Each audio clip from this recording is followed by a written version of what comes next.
to you each and every weekday from 4 p.m. all the way to 9 p.m. East African time. Something interesting Japonji has mentioned, right? That he got a chance to be a military guy, but he chose to move out. Why? Well, utaki mambo ya duftwaf. Peter. So this is one. So like the normal university model in Kenya. So you do your 3 years, 4 years hapo, alafu kuna konga na ile internship. So during this time, we were like pioneers kwa hii field of sports science and management. So when we reached fourth year, we were looking for opportunities, the internship. Then we realized we started with like almost 870 students per year. Wengine walifail along the way, wengine wakachange courses to become and all that. As we stayed, because we were like, this is what we were picked for and this is what we are good at.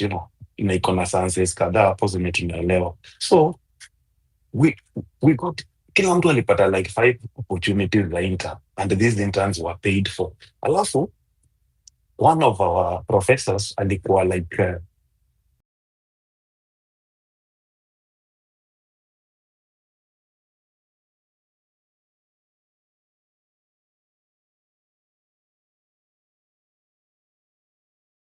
the only thing me iliniturned down, I was like the breadwinner of the family. And, ile pesa tulikuwa tunataka kupewa that time ilikuwa unajua ni pesa ya jeshi and all that, sijui lazima ukae sijui 7 months hizo 8 months sijui basic train all that. Mi hiyo time as a pioneer na mtu alikuwa focus, nikasema mimi saizi my friends joined, they're there in the military, some of them saizi ni kama wako higher ranks, which is okay, it took them some time. I respect that. Wengine walienda police kiganjo. I took the mandate of the research. Tulienda huko kufanya research, kuangalia the methods of training. So we realized that ile training yenye PDF na Kenya police they're going through, hawana ile strength yenye minimum requirement. For example, in the research, these were like classified papers that time, but after 10 years inakuanga unclassified. So we realized like the Kiganjo police ile training wanafanya, wanachukuanga tu athlete anaweka hapo wanakimbia 3M 2M, that's the training, alafu gun all that. There is no other training. That's why police wakitoka nje wanakuanga tu wanagain fat, unajua they can't run most of them unless they're athletes. So we came up with a lot of solutions around that, kuja na training facility and all that. Mimi sikuingia kwa military. Mi nilienda option ya sports management and all that and physiotherapy hizo that line, unajua juu I wanted job, unajua. So third year nikapata intern job which was paying well, unajua, in Kenya. So I was nikaingia sasa ile unaenda shule unafanya job part time, unajua, juu I had to pay bills, unajua. So and then after that fourth year, fifth year hapo, unajua tukamaliza course. By fifth year all of us tulikuwa na jobs kwa Ministry of Sports hapo. Wengi walikuwa Ministry of Health, Ministry of Sports like district sports officer hivyo. Mi sikutaka hizo nini juu I had a very high purpose or vision. So mi nikapata job. I was managing one of the biggest club in private club for mostly MPs wanaenda in Kenya. But ile post-election violence things happened and so me hiyo nikafly nikatoka Kenya, then I opted for UAE, then that's where I am now, but I to Kenya every 6 months. So that's what happened, unajua. So what I'm trying to say is there is no like professional body that regulates things like sports professionals. For example, saizi hata ukienda Kenya, I can tell you that utafute tu train hapo social media, alafu anakutrain, alafu you ask this guy basic questions, ajui, unajua, nutrition. And see, that's why in countries like Kenya, unapata mtu wako so much on underrated trainers. Hizi problems zote za nyash na hizo cosmetic surgeries, they can be solved by good trainers who are informed. 90% of those cases, get. So that's why I was very so me, I'm trained to prevent you from going to the doctor. Mambo ya nutrition, diabetes, hizi vitu zote, these are like health conditions. They're not even diseases. These are things you can control by diet and fitness. Imagine. So that's where I come from. Doctor lazima ngoje ukue mgonjwa ndio akutibu. Otherwise ukienda OC and you think you're sick, so utapelekwa psychiatric ward or whatever. So that's where I come from. So that's my passion, my life, helping people not to go to doctors by becoming fit, healthy, and healthy choices. Unajua.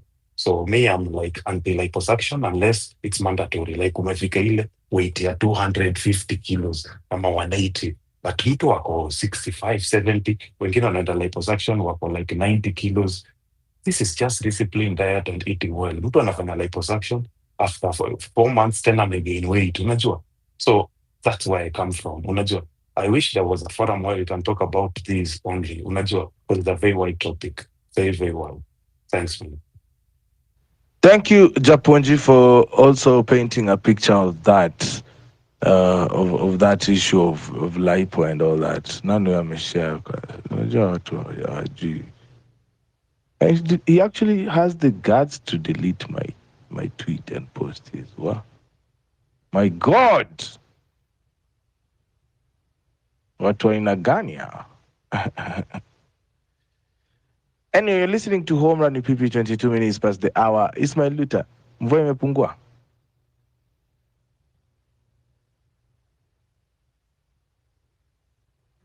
We pipi ni aje? Ni poa na kusikia. We hii story tumekubali. We have weaker systems in health. We have scrupulous people who register their spa stroke their clinic to do one thing but also do a different thing. But I liked your point when you say that people die in this cosmetic surgery not only in Kenya, but we have also had cases in Spain. There was a former Nigerian president whose wife traveled from Nigeria to Spain to do the same procedure, but later died in a registered clinic by a registered profession, well trained. So the issue is that any surgery usually has some risks, whether in a clinic corner or whether in the John Hopkins Hospital in US. Any surgery will have some risk. That's why you usually have to sign the consent to show that you went there willingly. So my point is, can we change our mind so that we don't have to reach to these clinics, whether registered or not, whether in Kenya or in Spain? Can we shift?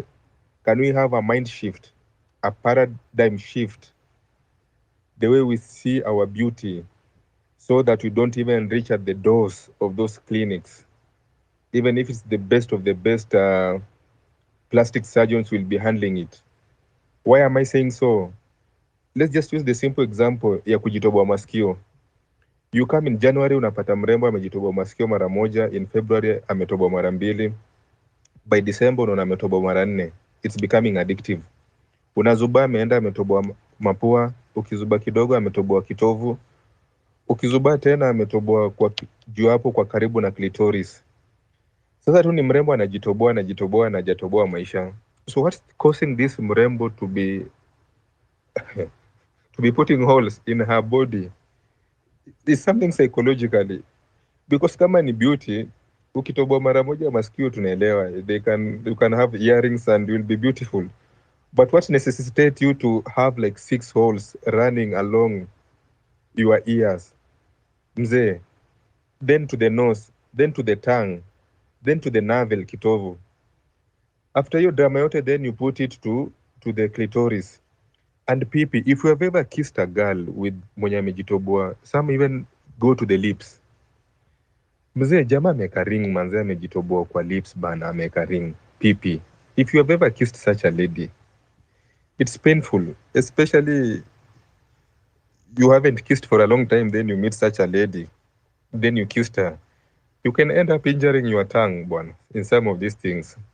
So I don't want to be very graphic, but some of these things may even injure the male partners. They may cause more harm than good.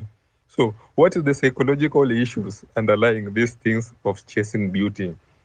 I think that's what we need to talk. If we can talk about that, then we prevent even people from reaching those clinics, stroke spas, stroke beauty parlors. It will be good so that we can have a healthy society whereby through natural food and natural exercise, the way the previous speakers succinctly put it, it will be beneficial. Wewe hizo drama zote, sijui makucha za plastic. Now you keep on scratching our backs, causing us trauma bwana, causing us scars in our bodies. What for? We just want simple ladies with their natural hair, with their natural color. As simple as that. But hizi vitu za kuweka fake nails bwana, sijui kulikuwa na operation nyingine hapo alikuwa anasema Brazilian buttock race, sijui boob job. Hizi vitu zote jamani, hii kierere yote, is it because of us? No, it shouldn't be because of men. This is your problem. As a lady, this will be a you thing. Because for us, we don't care.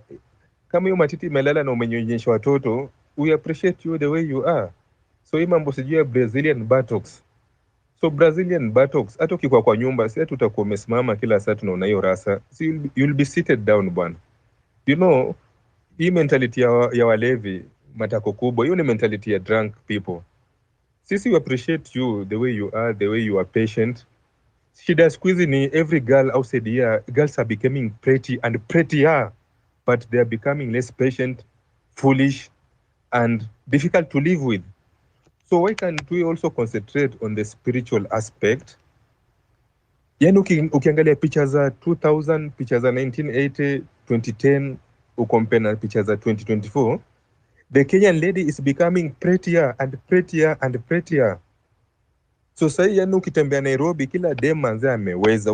Ukipinduka right, ukipinduka left, mbele, nyuma, kila dem ameweza. Hata wasenye wanaenda klabu wanachanganyikiwa msee. So with these pretty ladies mzee, ama baby girls wote, but living with them now is difficult compared to 1980, 1990, 2010. Sahii sasa ni ngumu even living with these people. Why? So as even we are improving our physicality and the beauty, and you know it can be addictive, can you also there's so much you can do on your beauty, but now can you also take a few time and boost our spirituality, boost our ethos and ethics, be a bit patient with life, so that we can form some very beautiful families? Because even with the modern pretty lady, a lot of divorces are happening, people are not very satisfied. So then my last point, the problem with beauty is that ukichukua dem mrembo anze kuishi na yeye after 3 months, hata wewe huo notice. Ni mabeshi tu ndo anakuambia msee, manze uliweza, manze uliangukia kitu. So zako ni zile za thanks, but wangejua shida yenye napitia kumaintain hiyo beauty, kumaintain hizo manywele, kumaintain hizo makucha msee, wangesema hivyo. So with the time hata unangi hiyo beauty. But for example, ukutane na dem moja siku moja unafikiri ni ugly, alafu unamweka kama friend tu, alafu mnaanza kuzoeana, that issue ya ugliness also usually disappears. You become fond of the lady. In fact, many people end up marrying such lady, ugly quote unquote, because there's no ugly woman. I repeat, there's no ugly woman. Ni pesa tu ndio inawanga mwanamume ana, but hakuna demu ugly.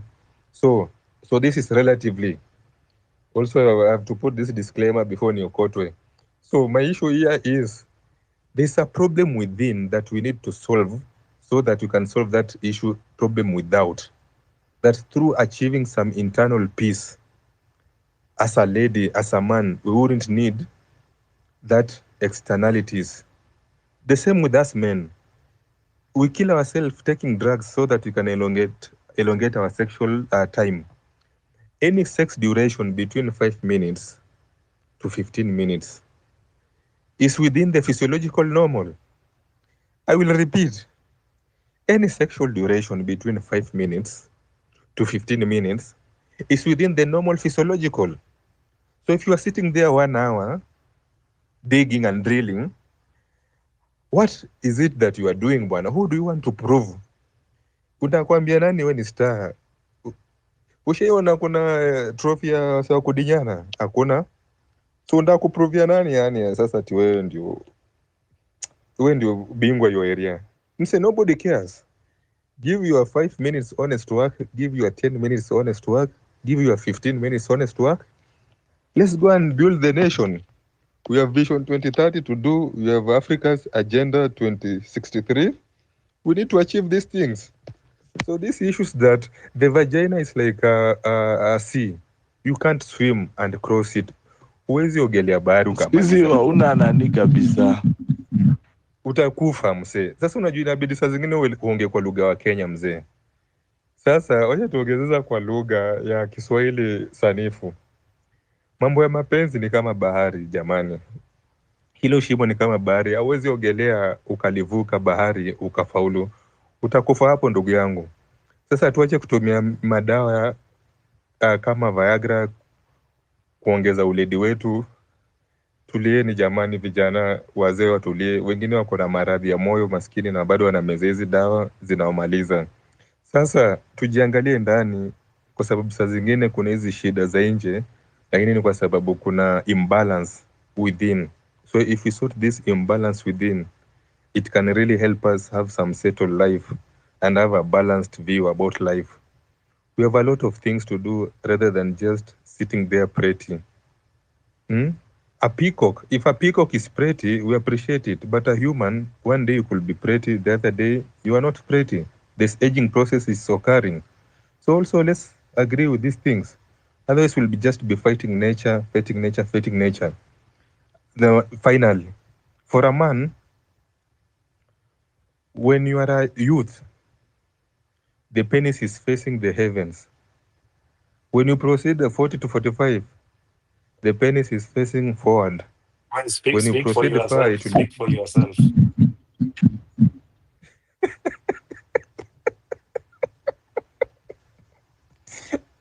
Disclaimer, in general, towards the old age, it's facing the ground. Maybe also noticing you where you are going, that you are going to the ground at the end of the day. So, when you are youth, unaamuka tu hapo high school mzee, 30s, 40s, morning wood mzee, naturally. But as we age, different things occur, bwana. And even our physiology changes. So we need to appreciate these things. Otherwise, we'll be killing ourselves, searching for beauty, but internally we are broken. Thank you. Wacha nicheze kwanza nani nitwaje jingo. Naongelea sijui heaven earth sijui kama mnajuanga hii show inasikizonga.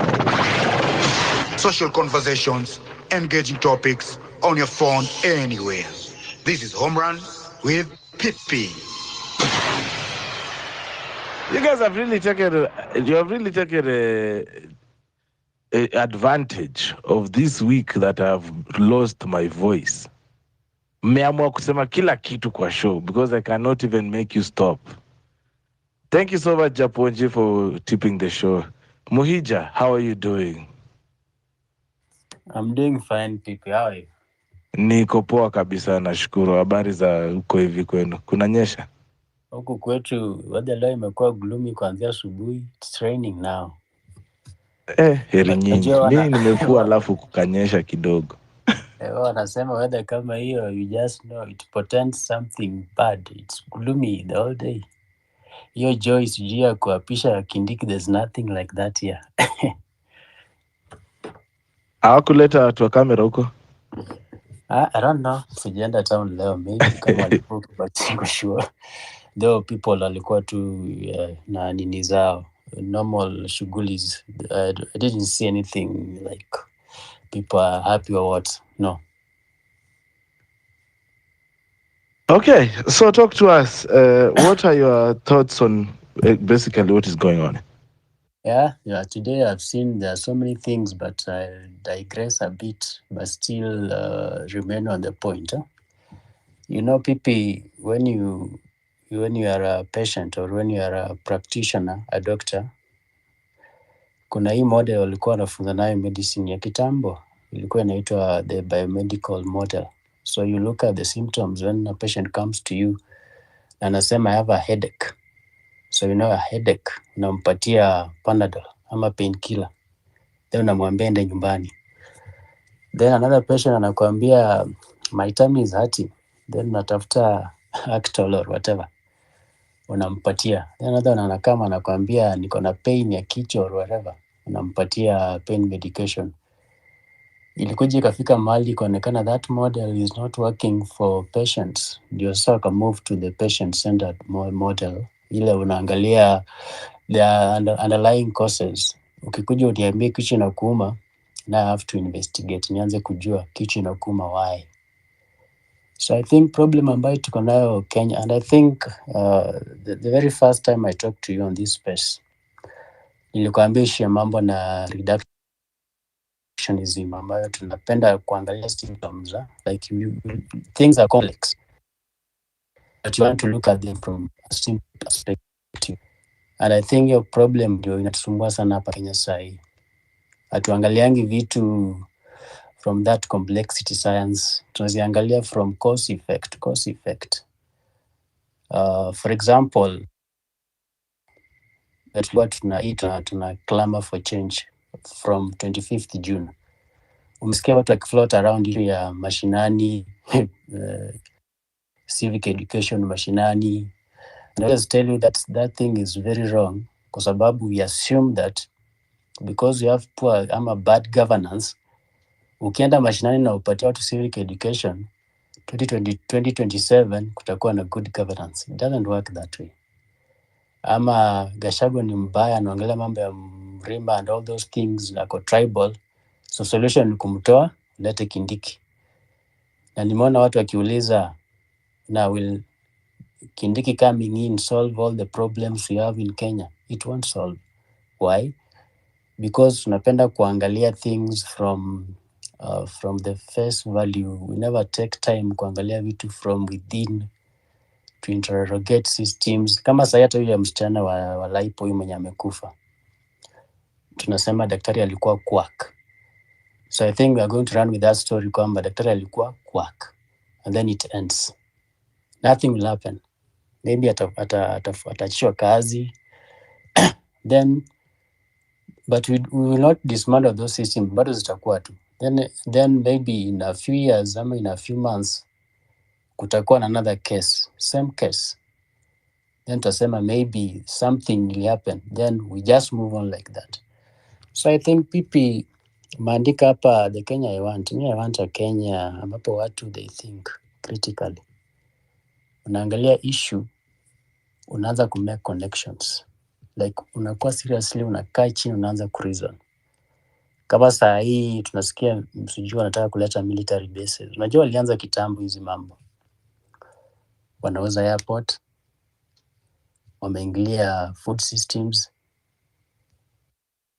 unapata wameingilia agriculture, wameingilia healthcare. Unajua hizi vitu zote ziko connected people. For example, wakiwa food systems na utakuwa na chakula yako mwenyewe, inamaanisha utaanza kurely kwa au big farms, wale watu wako na big farms, wale wana produce in large scale, watakuwa na supply food. Watakuwa na supply food gani? Watakuwa na supply GMOs, other things when they are not even healthy. Then what happens? Inaharibu your health. Now what happens?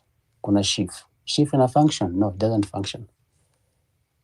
So what happens next? Hakuna education, ndio unamaliza. Meaning hata kutrain madaktari ama health workers itakuwa ngumu. So when you connect these things, unaanza kurealize what is going on. Unaanza kupata picture what is going on. Lakini ukiangalia those things, all of them from isolation, there's no way you are going to realize ama huwa wanasema tuna inject, then tunakasirika, then tukuje kwa street. But huwezi uka inject in isolation. Lazima hizi vitu zote uweke pamoja. Hata ukikuja huko nyumbani kwetu, when I talk to people, I always tell them, I connect things. Nawaambia kitambo mlikuwa mnapata pesa mingi kwa sugarcane farming, ndio I think main source of income huku kwetu. Lakini sasa imeharibika kabisa, haifanyi kazi completely. Hadi nimeona wamesign hiyo bill leo, ni I don't know what will happen, but hiyo ni kama imekufa. Unless you have more than 10 acres of sugarcane, then it becomes a useless venture. Hakuna hata haja ku venture in that business. Now most people look wamekuwa rely on that kusomesha watoto and all those things, but now it's coming to a point yenye hawataweza na CBC it's very expensive. Kama sasa nilikuwa naangalia fee statements za wale wenye wataingia grade 7 next year in a local school. I just stay next to a school. Hiyo shule ni local school. Fees yao itakuwa not less than 7,000 shillings per year. So that school fees, I include vitabu na uniforms. Then ukiangalia na join from 4 next year ni day school, haitakuwa less than 15,000. Already business zao za miwa zimekuwa killed. Hakuna pesa wanaenda kupata. Now, people, can you imagine what is going to happen in the next 10 years? Society itakuwa imecollapse. But then we are just looking at these things casually. Tuna assume tu, these are just normal things. We talk about them for a while. Tunasahau something comes up. Then tunaongea tena. Tunasahau something else comes up. Yani tuko too busy. Tunasahau tena. Tunaendelea tu hivyo. But you know these things, people, they are cumulative. Zinaanza kuaccumulate. Na ukianza kufracture your systems, haiwezi karibu system mara siku moja ama siku mbili. Unaanza tu polepole. Na hapa kwetu wameanza tu kudestroy hizi systems zetu polepole tu. Then cumulative utajipata mahali ambapo hatuta survive. Then nasikia mtu anasema mimi nitaenda kutafuta kazi ng'ambo. It's okay. But sasa sisi wote hatuwezi tukaenda kutafuta kazi ng'ambo. Na pia ukiangalia huko ng'ambo, they have their own challenges. Kama US saa hii naweza nikasema social fabric ya US it's collapsed, it's broken completely. Yeah, systems zao zina work because they have strong systems, they are working, but that's not a place you want to stay for the rest of your life. Anything can happen. You rather have your home iko sawa, umeitengeneza iko sawa. In case anything happens, you come back to your home. And I always say, kama mimi ni mwizi, there's no way I'm going to steal from my village mates. I'll go steal very far away. Ndio kitu kinipata huko, I have somewhere to run to. But now we steal from your village and then kitu ifanyike. Where do we run to?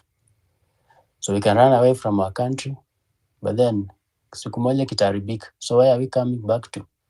Na nyumbani kutoka kuharibika. So I want to implore those who are here. Tafadhali tuanze kuangalia issues, not just simple issues that zina happen.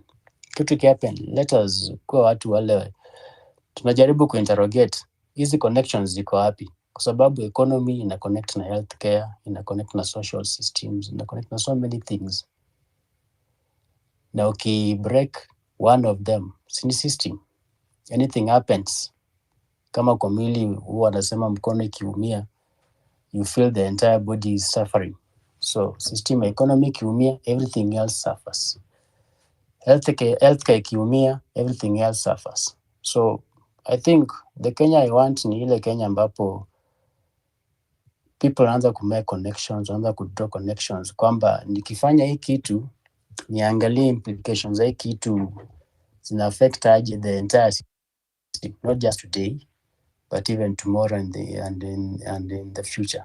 So I think tukifanya hivyo, get to a point where tumeanza kueducate watu wameanza kuelewa. Mtu anajua shida yangu ina connect hivi na hivi na hivi na hivi. Lakini ukiambia mtu shida yako ni Ruto aende.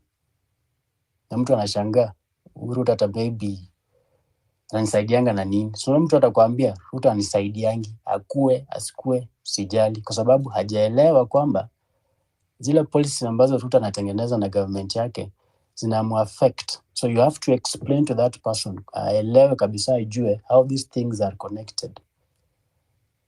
I think hiyo tu nilikuwa nataka kushare. Just stick around. Nikikuwa na anything else, I will also share. Thank you. Asante sana Muhija also for talking to us hapa hivi kwenye show. 7:45 p.m. East African time. It's Friday, guys. I hope you're doing well wherever you're listening in from. You are listening to Home Run with Pippi. Weekdays from 4 p.m. to 9 p.m. I have a new stupid rule. If you want to be a speaker on Home Run with Pippi X space, you have to be our YouTube channel subscriber. So I hope If you're on the speaker panel right now, you have subscribed to HRWP on YouTube. Just search that HRWP. You don't have to search a whole sentence, and you find our channel. Make sure you subscribe and watch the latest video there explaining what just happened. It's called Just a Minute Wakili, a new segment that I'm bringing up where we will be asking legal questions to legal experts. So lawyers, and also if you are a legal expert that wants to be involved in Just a Minute Wakili, reach out to me and we can organize a day so we can have a sit down and dive into the law. So as I said, as we are looking at all these things, we have to ask ourselves, what role are you playing? Are you the complainer or are you the doer? Let's hear from General China. Japonji, you had something to say? Yeah, I just saw some news that hawakuwa wamepatikana sijui Tanzanian border. Yeah. Yes. We had broken that news like a few minutes ago, but yes, she has been found. She was reportedly found at someone's gate, and the person brought her to hospital. Yes, so we are waiting for the dad to give us a full report. We don't want to speculate first. Thanks. Okay, General China, talk to us. Yeah, thank you, Pepita, for the chance. I hope you guys are doing good. With us also, we are pushing what we have to push on because we are in this revolution, and it's our mandate to make things come all right. So I'm so happy I had today, at least I had a news about Maverick because there were a lot of insinuation that maybe she has been murdered or whatsoever, but it's true now, everything has been revealed. She is alive, but still detained by this rogue regime. But yeah, one thing we have to appreciate, like these guys, they don't like anyone speaking the truth. They will reach you in any way they have to.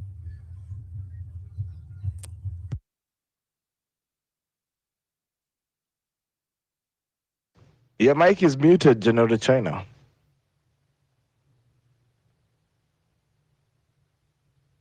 General China, are you there? Vitalis, can you hear me? While you try to connect to General China. You come out of Vitalis Amanda. Mohija, can you hear me? Yeah, I can hear you. I think it's General China who has a network issue. General China, kama unaweza refresh your mic and talk to us, of course.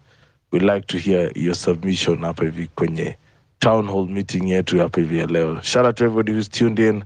Of course, Home Run PP comes to you each and every day from 4 p.m. all the way to 9 p.m. East African time. And hey, Leo ndo nimerealize you need to have somebody who is, I don't know, says explain when yule jamaa react around my guy. But yeah, I want to be. Namwona na bow. I was asking, I was thinking, who is he bowing to? Then I thought it was actually Your Honors, the judges. Kumbe it was Nabi Saya. You need to have people who are that loyal. And you know, one thing I heard from the speech that the president made was that he wants someone who is eloquent. Western Shilao in the morning told us to listen to the words that were used. He said he wanted someone who was eloquent, and the problem that he has been having in cabinet was he was not having someone who could support him and also communicate what his message was. Alisema kwamba he has become a brand ambassador. These are what I call talking points. He has become a brand ambassador of his government, given that nobody in the government seems to be getting the point and speaking his message. So it's like he's doing that, fuck it, I'm going to do it alone. So by bringing you Kindiki, what I'm trying to tell you is I want someone who's going to help me communicate these messages, or who's going to work for me like this. What are your thoughts on that as well? I'd like to hear your opinion on that. I'm seeing Nixon is here with us. How are you doing, Nixon? Ni aje Pipita? Mimi niko poa sana, nashukuru. Siku mob. Nimekuwa busy by the way. Manze. Kumaliza yangu bana. Karibu sana manze, sisi tuko hapa bado. Nashukuru, mambo ni poa huko penye niko. South Korea, saa ngapi? Saa 8 naelekea. Sasa mimi naangalia Kenya we want. Sasa hii Kenya, unajua nimesikia mtu akisema leo hii story za kina Kindiki. Well, hiyo ni kazi ya Ruto. Ruto ni extension ya Moi. Serikali ya kitambo, old constitution, old way of doing things, mabavu, abductions, hizo story tu bado tunaendelea nayo. So hata after tumepata hiyo new constitution 2010, inakaa tumerudi nyuma, hatujafanya stride poa vile watu walikuwa wanataka, walikuwa envisage kufanya. Mi kwa maoni yangu naona hivi, kuna vitu tunabidi tuanze kurekebisha hii Kenya. Hii Kenya inataka tu yani ifanyiwe ukarabati tu, yani ile safi kabisa. Yani mambo itandikwe kwa carpet chini, tuangalie tu ni shida gani tuko nazo na tunaweza fix vipi, na tukae serious na hizo vitu tuweze kuzifix. Leave alone hata issues na corruption, and of course hiyo ndio issue kubwa yenye na affect kila kitu, lakini there are so many things that go with that we can fix. We can fix this nation. We can fix it. Yeah. Because sasa vile nilikuwa nasema hiyo story ya extension ya Moi imefikia pale kwa Ruto. So you want to expect Ruto anaweza kuwa the last one. Yaani watu waliserve kwa hiyo government ya Moi. Na hata Rao waliserve huko kwa hiyo government ya Moi. Kalonzo aliserve huko. Ni wase sasa hii tuseme wanaishaisha wakienda. So inabidi sasa ile crop inakuja. Ikuja watu new. Wenye wajui hizo stories za Moi. Hawajui hizo stories za cronies na nini. Tuanze kupanga hii chapter fresh. So sijui strategy inaweza kuwa gani. Unajua leo hata nimekuwa nikikaa chini naangalia vile tuko na wastage mingi sana hiyo country. Na watu hawafikiri vile tunaweza salvage. For example sasa, I don't know kama kuna mtu ashaangalia hiyo railway tuko nayo ile ya kitambo. Ile ya mzungu, ile ililipiwa 5,000 US dollar, equivalent US dollars in, is it 1895 hapo 1894. Pesa mzuri hiyo time. Kajenga hiyo railway. Machuma zikawekwa all the way to Kisumu, zingine zikatengenezwa zikapelekwa mpaka Malaba, zingine zimeenda mpaka Nyahururu. Kuna line nyingine, I know hiyo network yote nishaipiga map tu hivi nikaangalia nikasikia sorry sana. Kuna line imetoka pale Gilgil inaenda mpaka Nyahururu all the way, na ifanyi chuma tu zinaoza hapo. Kuna line imetoka sijui Nakuru imeenda Solai. Kuna ingine imetoka Voi. Imeenda huko Taveta. Lines zilijengwa kitambo. By the way, hizo lines zingekuwa zinafanya leo, ingekuwa kama zingekuwa ziko effective, by the way, Kenya ingekuwa expected ikuwe mali nyingine mzuri sana. Watu hawezi kuwa na infrastructure imelala. Well, sasa kama tulishindwa na hiyo infrastructure, mbona tuache hizo machuma ziozee huko? Usaidi hizo chuma zikizeeka hivyo, hizo chuma sasa zimekuwa obsolete, haziwezi kufanya kazi ya maana. I mean, alafu tunatafuta contract ya kujenga SGR. Tunasik kuextend hiyo kitu kutoka pale sijui No Man's Land pale sijui huko msituni huko Naivasha iende mpaka Malaba. Na tunataka hii kitu iko tu fresh contract kutoka China. Machuma zinatoka China. Na tuko na resources zinaoza tu kwa nchi yetu na watu wanaangalia. Alafu tuta end up kuspend pesa yenye imekopwa na italipwa na watoto wetu wanakuja huko. Hizo loans zitakuwa zinalipwa tu na vitu zinaoza kwa land. Tunaangalia hivi na macho, hakuna mtu anaongea. Na tuna ministries, kuna Ministry of Trade and Industries, sijui ni nani ministry gani nyingine inahusika na. Kuna Ministry of Transport, inaona tu hizi vitu ziko hapa. Hawana hiyo idea ya kuwa hii ni resource. Hawana hiyo idea ya kusema wacha tuamshe hii nchi, hata tutafute vile tunaweza tunaweza fanya government initiative, tufungue kampuni Kenya. Hata kama tutaweza tafuta donor aid, tutafute kampuni ya kusimelt hizo machuma zinaoza huko, tutengeneze zingine mpya, we extend the line ourselves. Tutafute development partners wetu tu watusaidie technical expertise tu peke yake kidogo tu, some few supervisors kutoka huku China, Korea huku, tunawalipa tu pesa kiasi tu, hata kama ni pesa ngapi, lakini si kama ya contract. But hiyo kazi nyingine yote tufanye sisi wenyewe wa Kenya, tujifunze, tujue vile zinatengenezwa, tukue na hiyo factory tunatengeneza hizi vitu hapo Kenya. Hizo ni kazi ngapi? Hizo ni kazi ngapi? Tukianza tu kuongea, yani naongea kama mjinga, lakini hii kitu ikiweka ina practical sense ni impact ingine heavy sana. Ni wase wangapi watapata jobs? Wewe umetoka tu TVET. Ni engineers wangapi watapata jobs? You cannot even count this. Hiyo hata inaweza kipa huyo Alfred Mutua na hiyo show yake ya kupeleka watu Dubai, sijui wapi huko. Niliona juzi Nairobi watu wana apply ma jobs zenye wajui kama watapata. Tutengeneze hizi jobs, tunaweza tengeneza wenyewe. So as far as this Kenya is concerned, na vile tunataka ikae, naona inafika place itabidi tuanze kuitana. By the way, itabidi hata mimi nianze kujua contacts zenu. Pipita umeweka namba yako hapa, si ndio? Nimeona hii 0721 whatever, ni yako. Tujue wase, tushikane tu tuanze kutengeneza proposal mzuri. Kama ni ya transport, tunatengeneza proposal enye iko workable. Ni kitu yenye tuifanye kama thesis, by the way, yenye nafanya kama sahi. Ufanye ingine ya agriculture, ufanye ingine ya kitu ingine. Fanya ingine hata hiyo city ya Nairobi vile imekaa, transport imeoza. Hiyo ni vitu tunaweza fanya wenyewe. Hatuhitaji contracts, hatuhitaji kufanya a few people millionaires. Tuamke tuanze kufanya tu vitu tu sisi wenyewe kaa Kenya. Na Kenya ianze kupata dimension nyingine ya kusurvive. Utaona watu wataanza kupata jobs. Utaona economy yenyewe ina respond. Because ni aibu sana mpaka saa hii, as in nchi imekaa miaka yote. Kuna place kama Mandera is a county, by the way, is a very full county. Na Mandera is very big as a county.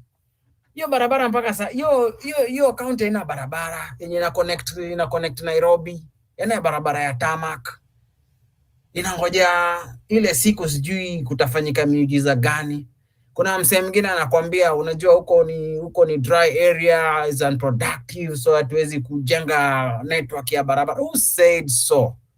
Who said area fulani haiwezi kuwa na economical impact ndio useme barabara hizi? Si ujenge hiyo barabara uone kama hiyo place itakuwa na economical impact ya nchi hiyo ya Kenya.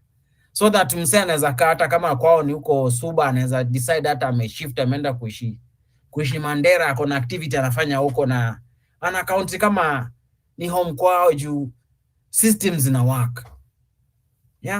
Ama uende mahali kama Turkana. Sijui kama watu wameona sasa hivi Turkana, there's a road imeisha, Turkana vile imefunguka. And it's a very neglected area hiyo time ya kitambo. Alafu mtu akaamua tu, wacha tuweke barabara ya lami. Na mambo imeamka huko. Sasa hiyo ni tip of the iceberg tu hapo kidogo, ama nika drop in the ocean. Imagine kama ngoko tumejikaza tumetengeneza network ile lapset thing. Hiyo inasemekana ni ya 2030. Tumebakisha miaka ngapi? Miaka 6. Hakuna hata idea kwa ground ya kuexpand hizo networks. So meaning that hiyo 2030 hata tutaweza kuachieve, not unless tukue watu tufanyike miujiza fulani hapo, tufanye kubacktrack hizi vitu zote. So in short, we really need to come up with something that can be an awakening call. Yani ifungwe watu macho. Watu tuache kufanya business vile tumekuwa tukifanya kitambo. Unajua shida yetu ni kufanya vitu the old way. There's a way we can change things and start doing these things in a different way, na tukue watu tunaweza kuachieve, so that tupate nation yenye watu wanaweza kusikia at least. I mean, I feel proud to be a Kenyan. Because we guys tuko objective. Na sisi watu tuna achieve. I mean, I have a lot of dreams about this country, lakini I don't know what to do. So I'm really looking like kama tunaweza kutengeneza network ya ku create ideas zenye zinaweza turn out to be real things in future, nafikiri tunaweza saidia hii Kenya kabisa, because kama hii leadership yenye iko, sidhani kama wanaangalia issue in that dimension. Sidhani kabisa, juu ni kama wako na agenda ingine. They're not actually for the country to develop and make up for the lost time. Lose time mob sana, tumejiwaste tu sana. So mimi nafikiri tu for now, wacha ni submit hiyo yenye nimesema, wacha nisikize wase wengine nao wanaweza ongezea nini hiyo ambayo nimesema. Thank you very much. Asante sana Nixon for finding time to talk to us.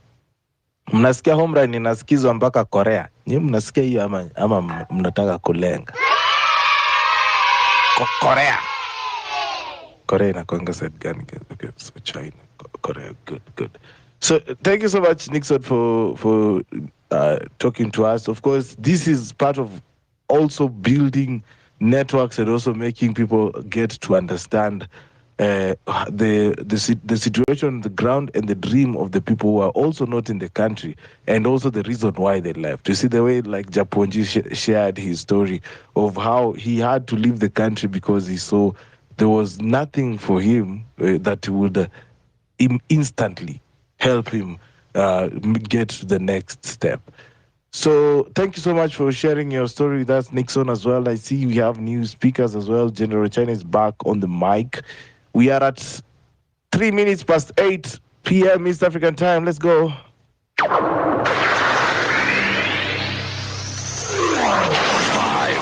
4, 3, 2, 1, 0.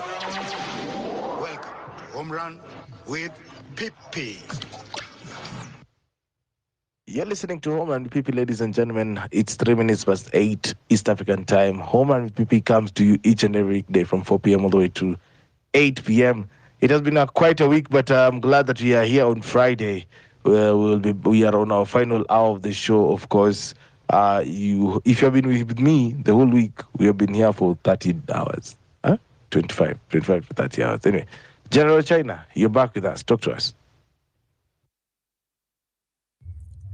Thank you very much, Pipita. I had a problem with the internet. I hope now it is okay. I hope everyone is hearing me.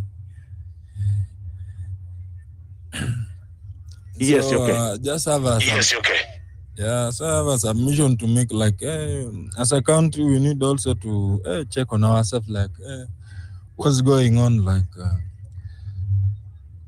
right now, it's end month. We have gotten our salaries. The salaries that don't even count. They don't even play the work that we have been doing the entire month. So it's just a worry to us. So we must have to wake up from our comfort zones. Like, we don't have to sleep. We just have to be.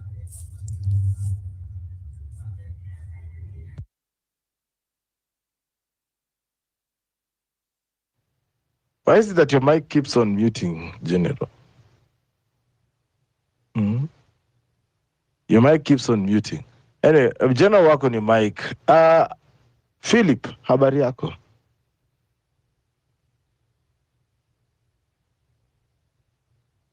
Can you hear me, Philip? Apo. Yes, I can hear you. Thank you so much for this platform. First of all, the Kenya I want is a Kenya without root and its regime.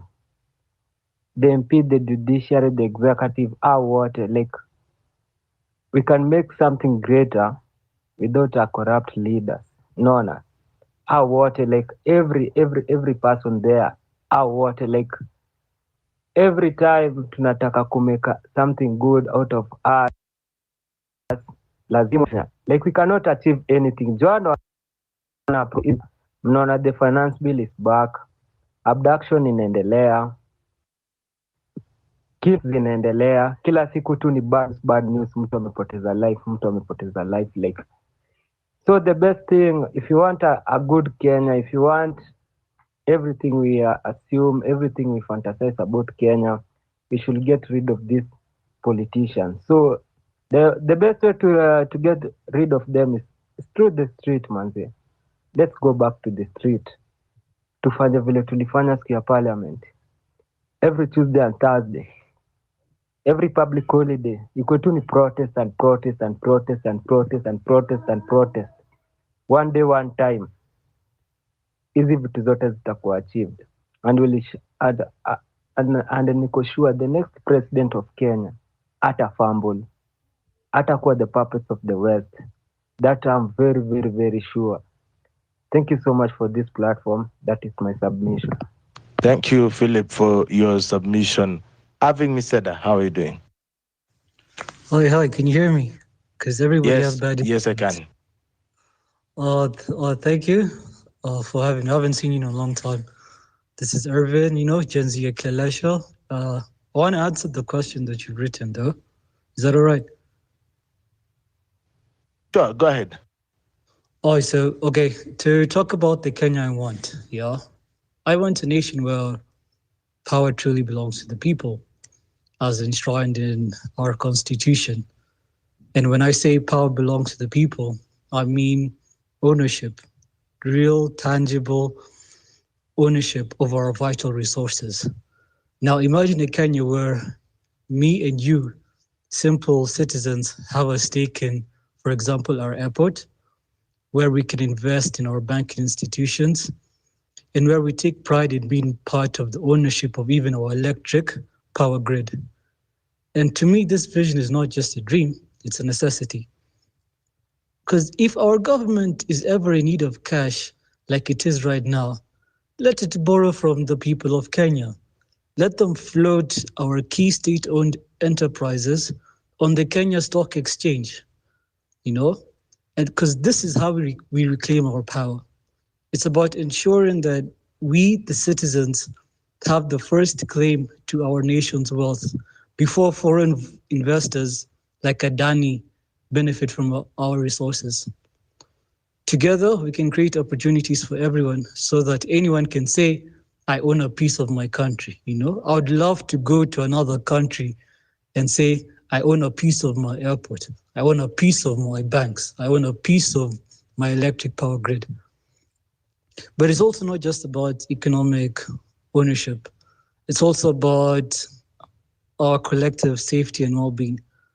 So in the face of these rising abductions, we must grow strong as a community.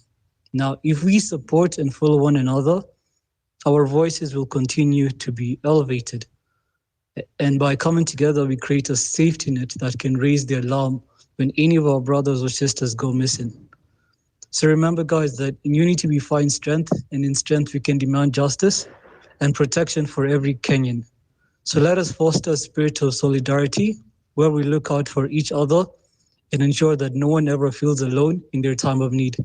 This is the Kenya I want, a place where every citizen feels valued, safe, and empowered. And so together, help me build this Kenya that I want. Thank you. All right, thank you, Avin Meseda, for that. I see IPR review commented in Kenya. How are you doing? I'm good. I was Talk to me. listening. How are you, Peter? I'm well, battling some throat issues, but I'm okay. Wow. Okay, so now because I've listened to a few speakers here, I have one question for them. Because I normally hear this, we want this Kenya, we don't want these leaders. You must say, I don't want these leaders, I want to be that so that I can do. Because if you are depending on somebody else, then you go around blaming. It's you is the problem then. If you can do it, go there and do it. Don't blame other people.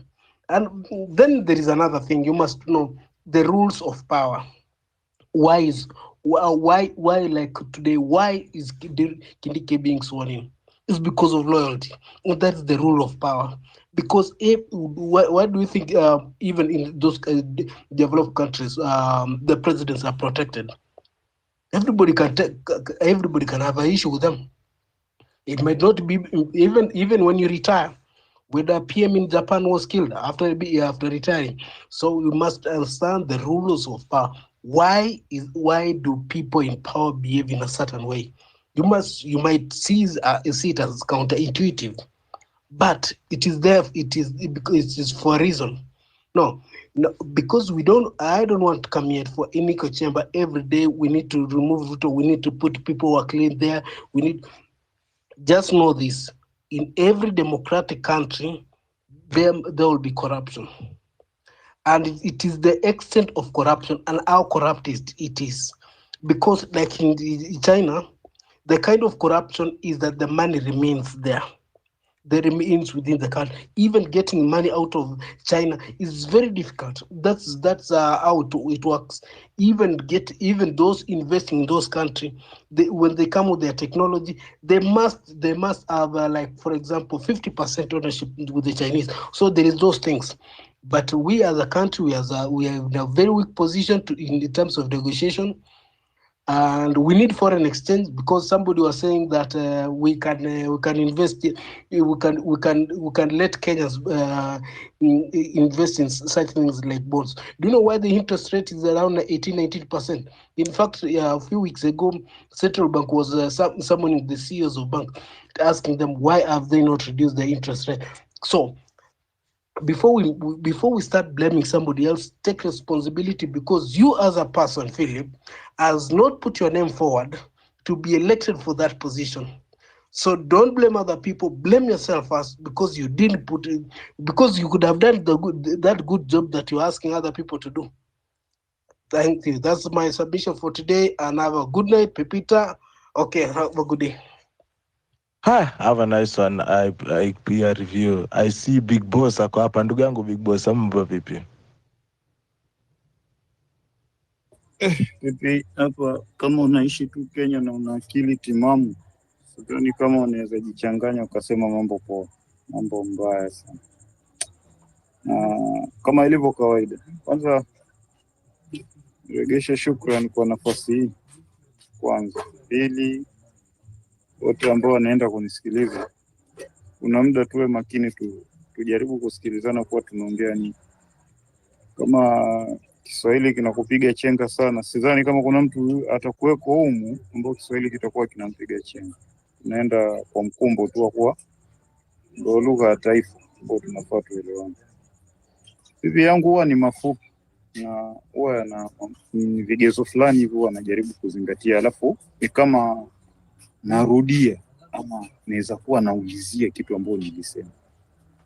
Nakumbuka kuna siku nilisema hizi kelele tunapiga, yaani mwisho wa siku tunakaa kama vile Waswahili wanakuambia debe tu litapiga kelele lakini halitayumbisha chochote. Kwa ufupi, kelele tunapiga, tena zile kelele za kishua, yaani kelele za kusikika. Lakini kitendo kipi kilichokifanya ambacho kinaonyesha kelele tunazopiga ni za msingi? Hakuna. Kila siku tutarudi hapo kulalamika, wao amefanya hivi, wao vilienda hivi, wao fulani ameenda hivi. Jamaa, cha kufanyika tutafute suluhu. Suluhu ya kufanyika ni kuwa sisi tunaokuja humu maspace, tuko mitandaoni, sisi ndio tunalalamika, tunapiga kelele, fulani kafanya hivi, ni makosa, haifai. Sasa nataka pipi uniambie kitu kimoja, ama tuulizane hivi. Wale wa Kenya wamejazana pale Kindiki akiapishwa, hawana smart, hawajai lalamika, hawajai ongea, lakini wamejazana pale, wameshangilia kila kitu kwa, wameona tu poa, yani wao fresh, ushaona. Na mtu katika taswira, mtu ambali akikaa hivi aone kama hao waliojazana hapa ni wa Kenya, si watu kutoka Tanzania ama Uganda, ndo wanajazana hapa kushuhudia makamu wa rais mpya akiapishwa. Inaleta taswira tofauti kuwa kumbe wale waongeaji ni wapinzani, ama ni kuna vile unaambiwa katika familia lazima kuna mtu vurugu, hawa ni wale vurugu tu yani. Sasa suluhu ni nini? Tukiongea tukitafuta suluhu, tunapiga bunge moja la shughuli, tunatafuta sekta moja nzuri pia serikali ambayo inaitegemea ndo uti wa mgongo. Mnaenda mnapapiga shughuli ya kupevuka, yani shughuli ya mtu kufa kupona. Mkitoka hapo dunia nzima inasimama, inasikiza, inasema hawa jomba bana mfika mahali kama wameguswa pabaya. Kiona hatua kama hizi, hawa wameguswa kunako. Lakini sasa Si huku tunapiga kelele hii mbaya, alafu ikitokea huku inafanyika hivi, sisi ndo mashuhuda, sisi ndo washangiliaji. Kaka, niseme tuna safari ndefu, yani kujikomboa tutoke tulipo. Kaka, tuna safari na picha imedhihirisha tu wazi. Hata watu ndio wanamsema yule jamaa kuwa alikuwa mlevi, moja kati ya marais, ana roho ya ubinadamu, mengine mengi atasemwa tu. Lakini moja katika kipindi tumepitia cha rais ambao kidogo alikuwa na utu, nadhani ni Uhuru Kenyatta. Katika vurugu zote nini alizomletea Ruto, hakumng'oa mamlakani wala nini, tena alimpa tu nafasi yake, wewe tangatanga mpaka nasema tu. Na hapo ndo akawa anasema bwana mumjui. Lakini sasa sisi na kujifanya sisi ndo wadarai, ukasema sisi ndo tunamjua zaidi. So imagine, yani unavaa tu kiatu, sijui nini Ruto anataka, sijui ni basi tu aonekane tu ni mpenda sifa ama nini. Vaa kiatu kama wewe ni Mkenya alafu unaokotwa mara sijui Tanzania, mara nini.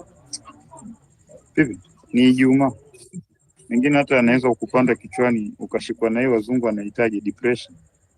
Na yani tunajiuliza sasa hivi vizazi vyetu vinakuja kuishi maisha gani haya. Mungu atusamee sana. Nimemaliza ndugu yangu. Shukrani kwa nafasi. Asante sana bwana Big Boss kwa hayo maneno machache na kweli kutupiga changamoto. Kiswahili ni ngumu kweli. Kutupiga changamoto katika hizi kudra na dikra. This is Home Run with Pipi. Philip, your hand is up. What's up? Yes, nilikuwa nasikia another speaker alikuwa amenitaja. You know, there is time for liberation, there is time for campaigning, and there is time for election. Sasa tuko time ya liberation manze. Tukisha liberate hizi vitu, mi lazima utaniona kwa ballot paper juu I'm fed up. I'm very very fed up, but first order of the business, Ruto must go manze. You cannot have a better Kenya, mse akiwa on the top. Say taxes zinapita over 61% mse. Kama mse analipwa 30,000 na imagine sasa take home ni karibu 12-13,000 surely manze. Alafu ukienda kwa duka ndo hizo viet. Manze. Manze tuko pabaya vibaya sana, like if you don't do anything manze. Hadi utapata Twitter tabanio man. Twitter tabanio. Ama upate internet museum. What will we do? So you have to think fast, we have to act fast manze. We need to go to the street. Watu wapende, watu wasipende, we need to go to the street. Yes, lazima bloodshed ita happen, but at the end of the day, hadi mababu zetu walipigania hii nchi. Kwanza walikuwa na madwa vibaya. Sisi ndio hii time yetu sasa ku get the real independence. Kama Burkina Faso imeweza, what about Kenya? Ni hayo tu. Thank you. Haya, asante Philip for that. Starlink, how are you doing? Ashiv. Naona watu wajaribu wanangojea ifike 8:30 ndio waanze kuingia kwenye mic.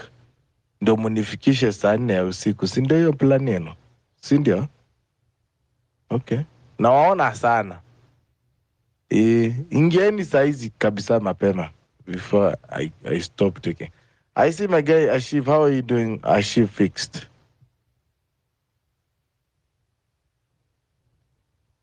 Kama amekuja joyriding, acha tumpeleke nyumbani huko chini. Oh yes.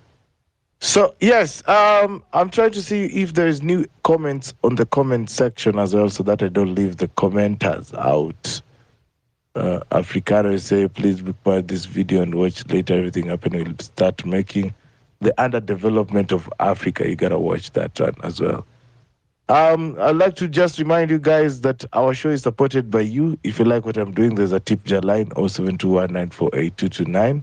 drop in your support to help us keep the lights running on this side. But honestly, if I am to also report with terms of trends in tips, in the line with the new regime and all the way they are working, I'd say tips zimeenda chini sana bwana. I think there is something that is not working. There is something that is not happening.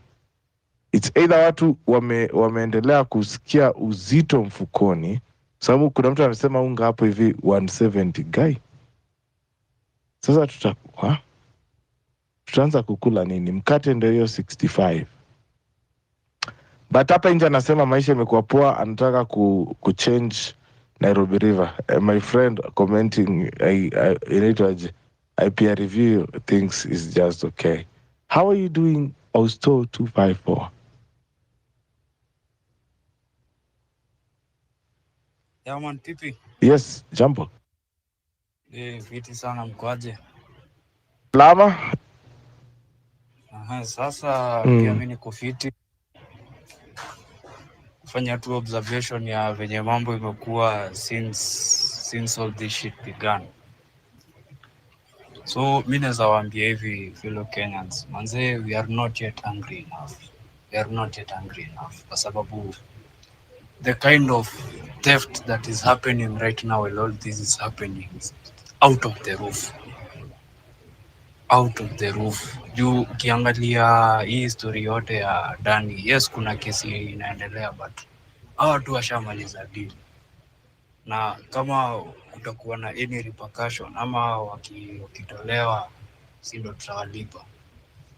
Kama kuna venye tunaweza rudi streets watu wangu, itabaki tumerudi because it's messier than messy. Yeah. Huyu deputy president amekuwa sahi ndo alikuwa CS wa interior. Venye wenzetu walikuwa na mado. Kwanza hata kabla tufike hapo waliweza na kumalizana na bandit. Bado. Sahi amepatiwa deputy president. What makes you think he'll perform? Yeye atakuwa tu hapo kama robot kusikiza chenye anaambiwa. Yes sir, no sir. Ya kuna kitu maana atafanya. Maybe hata aliambiwa nini? Assign hata resignation letter kabla achukue ya oath. You never know. But as I say manze, the only way out through the streets mbaya na tuachane na hiyo puzi ya peaceful demos. Hakuna rogue regime ishatolewa na peaceful demonstrations. Hayo tu. Talala poa. Okay. Austo, asante for that. IPR review unasemaje? Nilikuwa nataka kuuliza huyu jamaa kama ameisoma kitabu kingine inaitwa The Illusion of Power by Gachagua. Huyu jamaa alikuwa at one time the most powerful in cabinet minister of interior. Na sijui kama ameisoma historia is Zacchaeus Oyugi, one of the most powerful PSs at one time. Na hata sijui kama aliwahi kuja kwa minister. You know the IG always chukua instructions from a minister. Minister is just like mtu wa kutengeneza policy kurepresent the ministry police huko kwa cabinet, but in terms of operationals or anything, operational decision nini you usiki. That's why kuna mali inaitwa NIS where they go and sit all of them together. So some things even at a cabinet secretary wa interior. In fact, Gachagua, what he said about illusion of power, when you're in that ministry, you seem to be very powerful, yet you are not powerful. So these things, let me not talk about in detail about that one because sitaki kukujiwa hata ninyamazi hapo.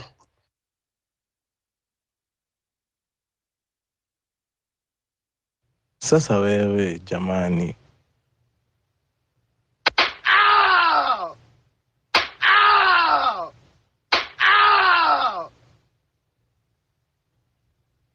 Don't introduce us.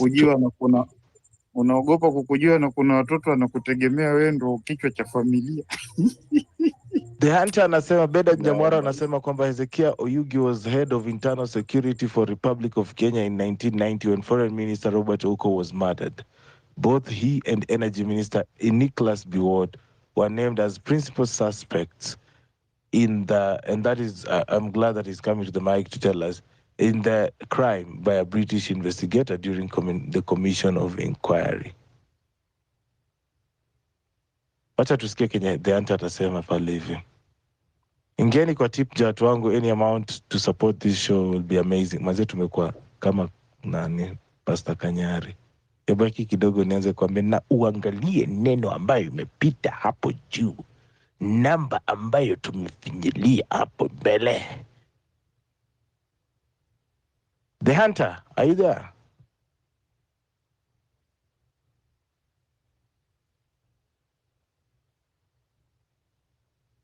I'm trying to get The Hunter on because he's trying to tell us the story of Hezekiah Oyugi. Wacha niwaambie ukweli hivi. Much of the history I now know, I have learned on Home Run with Pipi. And I'm not even kidding, guys. Like vitu mobs ninajua kuhusu security, the history of the country in terms of kina Jomo Kenyatta, the intrigues of power I have learned through this show. And if you have a chance to go back and listen to our previous shows, you'll get so much. Sio poa anasema ile blanda tuko nayo on our case is that we believe much on negotiations than profitable solutions. Sahi, we need to fight for another day. What do you mean, Bwana Siopoa, fight for another day? To survive? I think that is the word. Fighting for another day is surviving, ama. Tufike kesho. I don't know. Maybe you guys can help me get it, but that is my general knowledge. Ama unasema vipi, Big Boss? Kwamba akisema fight for another day yomaanisha kwamba tupigane tu, yani tufike alimradi kesho kutwa hivyo hivyo. yaani anamaanisha hii tumeshindwa. Kwa hivyo tujaribu next. Ila watu wana maono huko. Wakati tunafaa tukae chini tutengeneze kitu. Tupapige mahali shopa dunia isimame, iseme hiyo ni Kenya. Wewe unatuambia tosha kwa jamaa. Sio hivyo bana. Sio hivyo kabisa. Kuna watu wenye wajua vipi shida tuko nayo. Yaani hatujui kwenda kwa swala la moja kwa moja. Tunapenda kupindisha sana mambo. Yaani nini kitu cha kusema hii ni 2, hii ni 7. Unakuta mtu analazimisha 2 inafanana na 7. Haiwezekani. 2 ni 2, 7 ni 7. Wewe ukisimama ukiulizwa hii ni ngapi, sema hii ni 2. Hii ni ngapi? Hii ni 7. Tosha. Sipinde ba.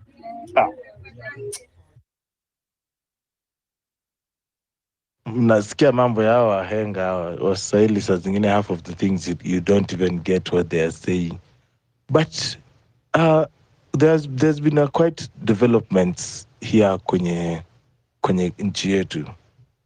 If you've noticed, this was the first time the president was talking about if you are elected, you need to represent Kenya. We were elected for the Kenyans, those that voted for us and that did not vote for us. Did you guys hear that? Ama ni mimi na over here. Yo, Pipi, unajua na support hapo Big Boss hapo venye amesema we need to work. Tusingoje kuishi ati hand to mouth. Sababu imagine tunaishi day by day on survival na tutasurvive hadi lini? Tunataka kuacha generational wealth kwa watoto wetu. Ama we are so contented with suffering such that whatever happens, bora sit go high, we take it. Is that where we want to be sure? We deserve to be better, to do better, to aspire better.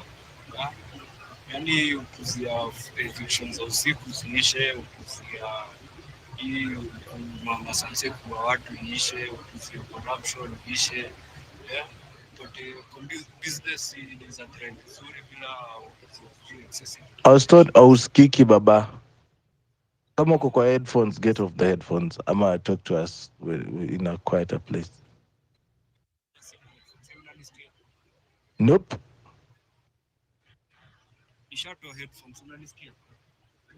Uko mbali, but I guess ni simu yako. Aha, na sahi. Yeah, talk to us. Sasa ndio nasema tusikuwe contented na safari, tusikubali kuishi day by day survival mode manze. What if something bad happens? Yeah? Kuzia forceful evictions ishe, police brutality ishe, corruption ishe, msee akiset up these taxes zikuwe za maana, alafu pia kukuwe na tax holiday. Bado msee akiset up these lazima atakuwa na employ wasee, na kuemploy watu bado watakuwa nalipia hawa tu tax.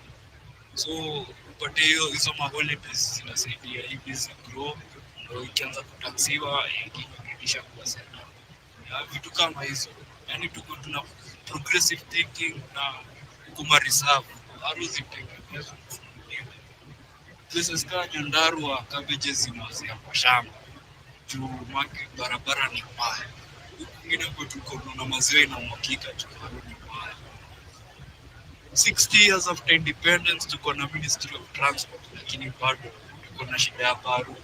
Like really, yeah, really. Ni hayo. Thank you, Austo, and I think you'll have to reconnect because we are really struggling to hear you, man. We are already struggling under Zakaya. Wiki. Jambo. Yes, si jambo sana PP. Allow me give my submission to the ongoing motion, the Kenya I want. I think now that Riggy has been impeached, let me repeat myself for what I said that time. Wow. Now we will not have corruption. We will have no more abductions. I think Kenyans, we don't care who becomes president. We want good governance. Whether Adani becomes a Kenyan president, we don't care. Whether Rigiji becomes deputy president, we don't care. Whether William Ruto ruled for 100 years, we don't care. Whoever be in power, we don't care. What we only care is good governance and accountability with the resources we have and the tax they are collecting. So we cannot just sit down and see them. You saw Mr. President is saying that there is a voice he has missed for 2 years. That means they have not been speaking with the Rigiji from the same page. So I think he stands better at a better position to understand the two, or both Gachagua and Kindiki, to have known who can speak better and why. If Rigiji stood and said that he is the only one who can correct the president, then it is true. So that means the president only needs someone mwenye akisema yes, ni yes. Akisema no, ni no. So that guy is someone who cannot be corrected. He is very angry with power and is very ambitious, and whatever he wants, he goes for it. Wananchi tumebaki peke yetu, and we should not lose hope because we have another way to go. I think dealing with the public au wananchi ambao wanaonyesha hasira kwa kutokea kwa barabara, kurusha mawe na kuchoma matires, huwa inakuwa rahisi.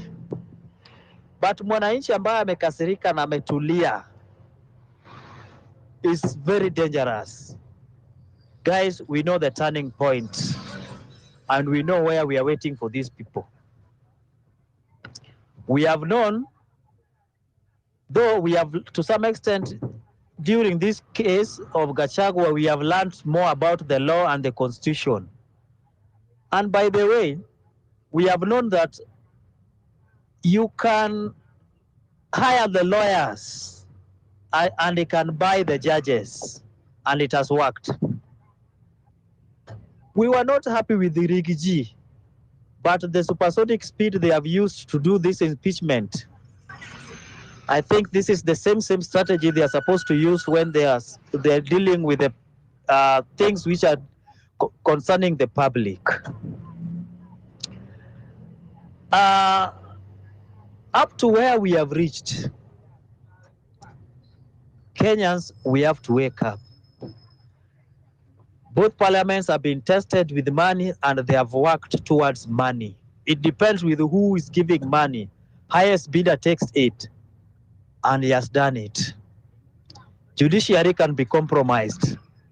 MPs will follow him like sheep. So no one will ever take the agenda or the matters of the general public to the parliament.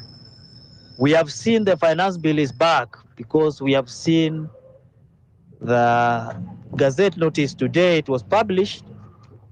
It will be back. And those MPs will pass it. Guys, register your votes. We have to get our country back through a voting process. If they will rig, but we will say we have tried our best, than staying aside and failing to vote. Let us fight tribalism. Let us fight corruption in totality.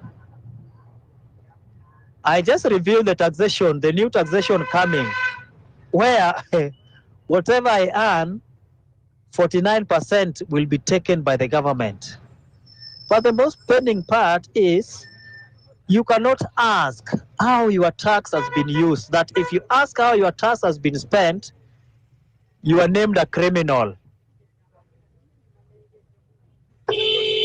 What is really happening? Who are these so powerful people who cannot be questioned? Who are these people who will stand on the voting day in 2027 to go and vote for this government? I want to say this when I conclude to my brothers and sisters from the mountain. You prayed for this government. Some people are even doing mockery that this government was given by God. We don't dispute that, because even Nebuchadnezzar was given power by government, but he ended up eating grass in the wilderness. Israelites cried for a leader whom they could see and greet or even approach anytime they wanted, but they regretted. Ruto has been tested by power, and he has failed in the 2 years. The only thing he can bring for us to table is exchanging the deputy president. So I see our brothers and sisters from the mountain are praying. I believe this is now the genuine prayer. Please pray so that we may get our country back. We back you now. The prayer you are doing currently is the genuine one. Please do it. We are also doing it on this side. Please continue doing these prayers.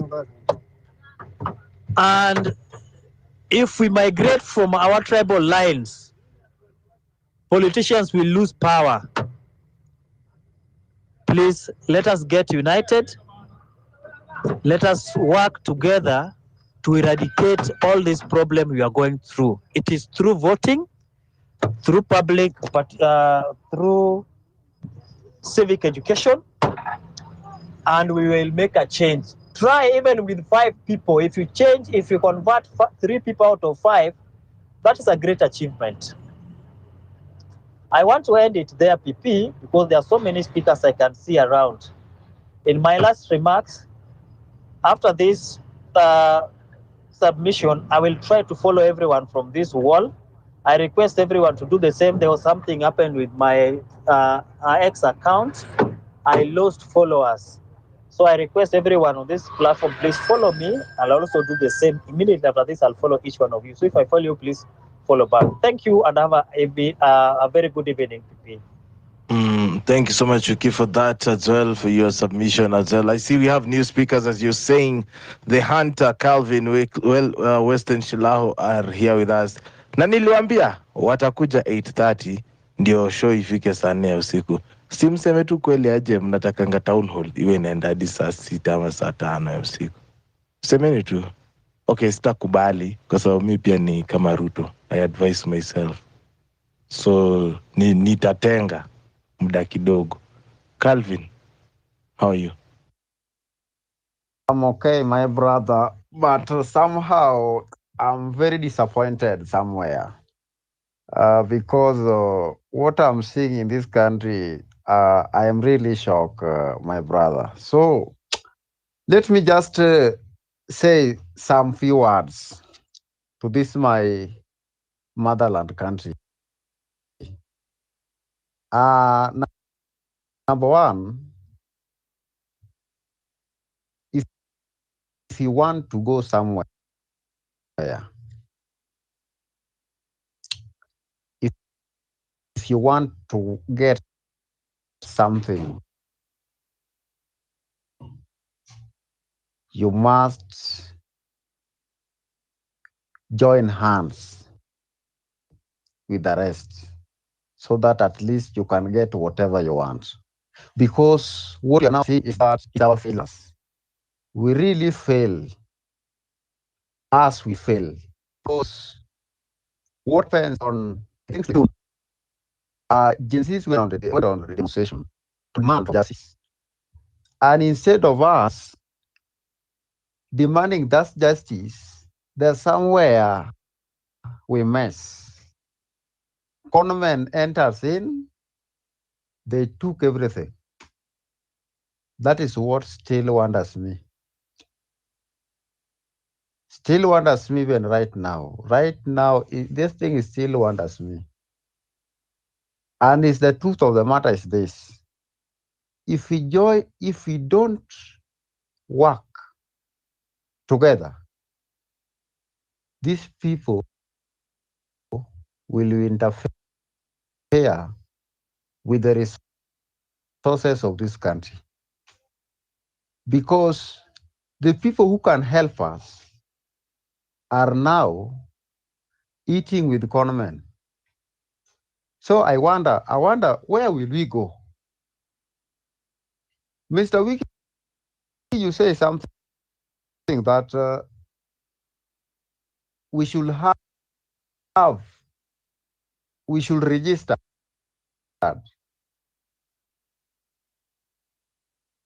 as many as possible so that we can capture the seat. I agree with you. That is a fact. But my question is, which candidate will we follow? Which candidate? Because these people are really rotten, totally rotten. So it is upon us to make some political parties. We should have many political parties in this country. Section 1A of 1991 and more parties.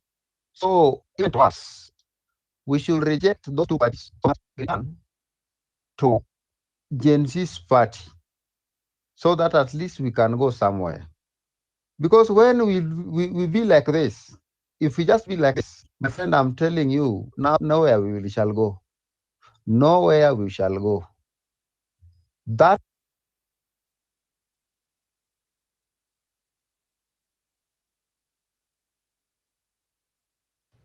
Calvin is telling us nowhere we shall go, and then he goes, Bwana Calvin. No, we shall go, and then you go. The Hunter, how are you doing? Good evening, Pepita. Good evening to you. Na wenzangu wote. Sitataka sana kudwell na story ya Zakio Yuga because But it is come. I don't know why you brought it. I really don't know. But it has very serious significance in the history of this country. Um, just as we've had the swearing in today, it has got very, very big significance. Now, Ezekiel Yugi worked as a district commissioner, district officer. He rose the ranks, and in 1982, when the Air Force wanted to have a coup in this country, Ezekiel Yugi then, who later became one of the most powerful loyalists, and also who became the Minister for Interior, has got very incredible significance with what has happened in our country today. Now, I want to remember the words, and I want to remind our fellow brothers and sisters these words that have been spoken by a few individuals, starting from Peter Kaluma, the Member of Parliament. You go to Duale, who has been the CS Defense, that Kithure Kindiki is a loyalist. Now, Hezekiah Oyugi was very loyal then when he became the the Minister for Interior, and then was involved in actually trying to contain any critic of the government. He was involved with the issues of abductions and the torture chambers at Nyayo House, and he worked very closely with a very senior prosecutor from Nyanza, Bernard Chunga. And then one day, Ezekiel Oyugi said, "I will die because of you." He told Mzee at that time. It is then that during that coup, that one of the bodyguards of the late President Moi that day took him actually to the forest, and they decided to drive him away to Eldoret and then sneak him out of the country.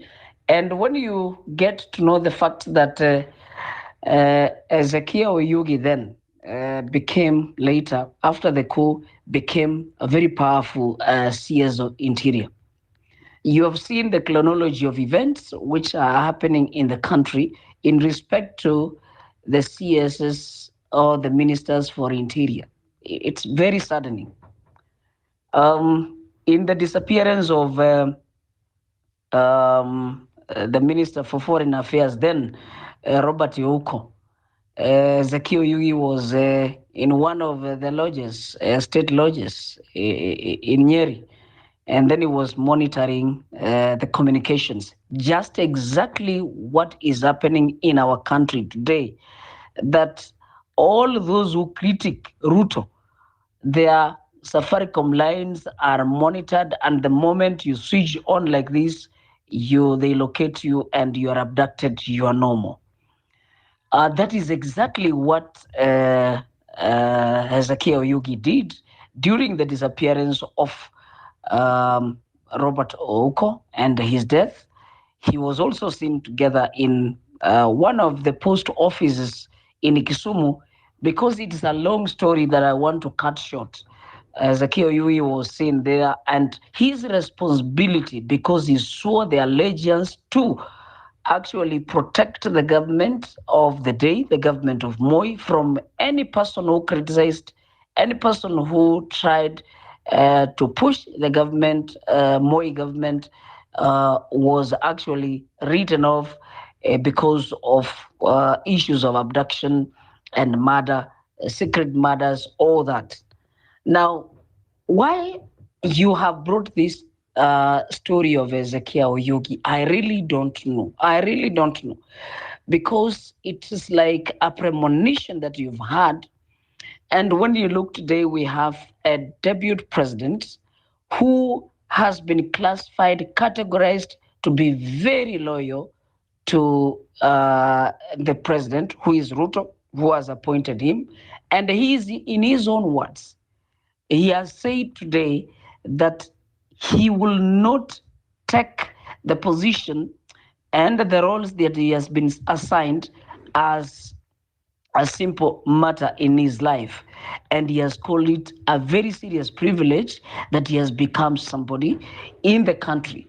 When you read about the history of the Kindikis, the 8 children, siblings to Professor Kindiki, all of them are learned except for, they are professors, the PhD holders, except for actually the 2 or 3 ladies who are doctors, but still also they hold very high profile positions as lecturers in different institutions. Now, then I come back to what is happening in the country. What is happening in the country is so sad. And first, I want to send my well wishes and quick recovery to our sister, Maverika Aoko. I hope she will be safe and she's not intoxicated with any poison or substance that will affect his normal thinking. Now, my brother Wycliffe, who just left, has indicated that we need to have political parties in the country.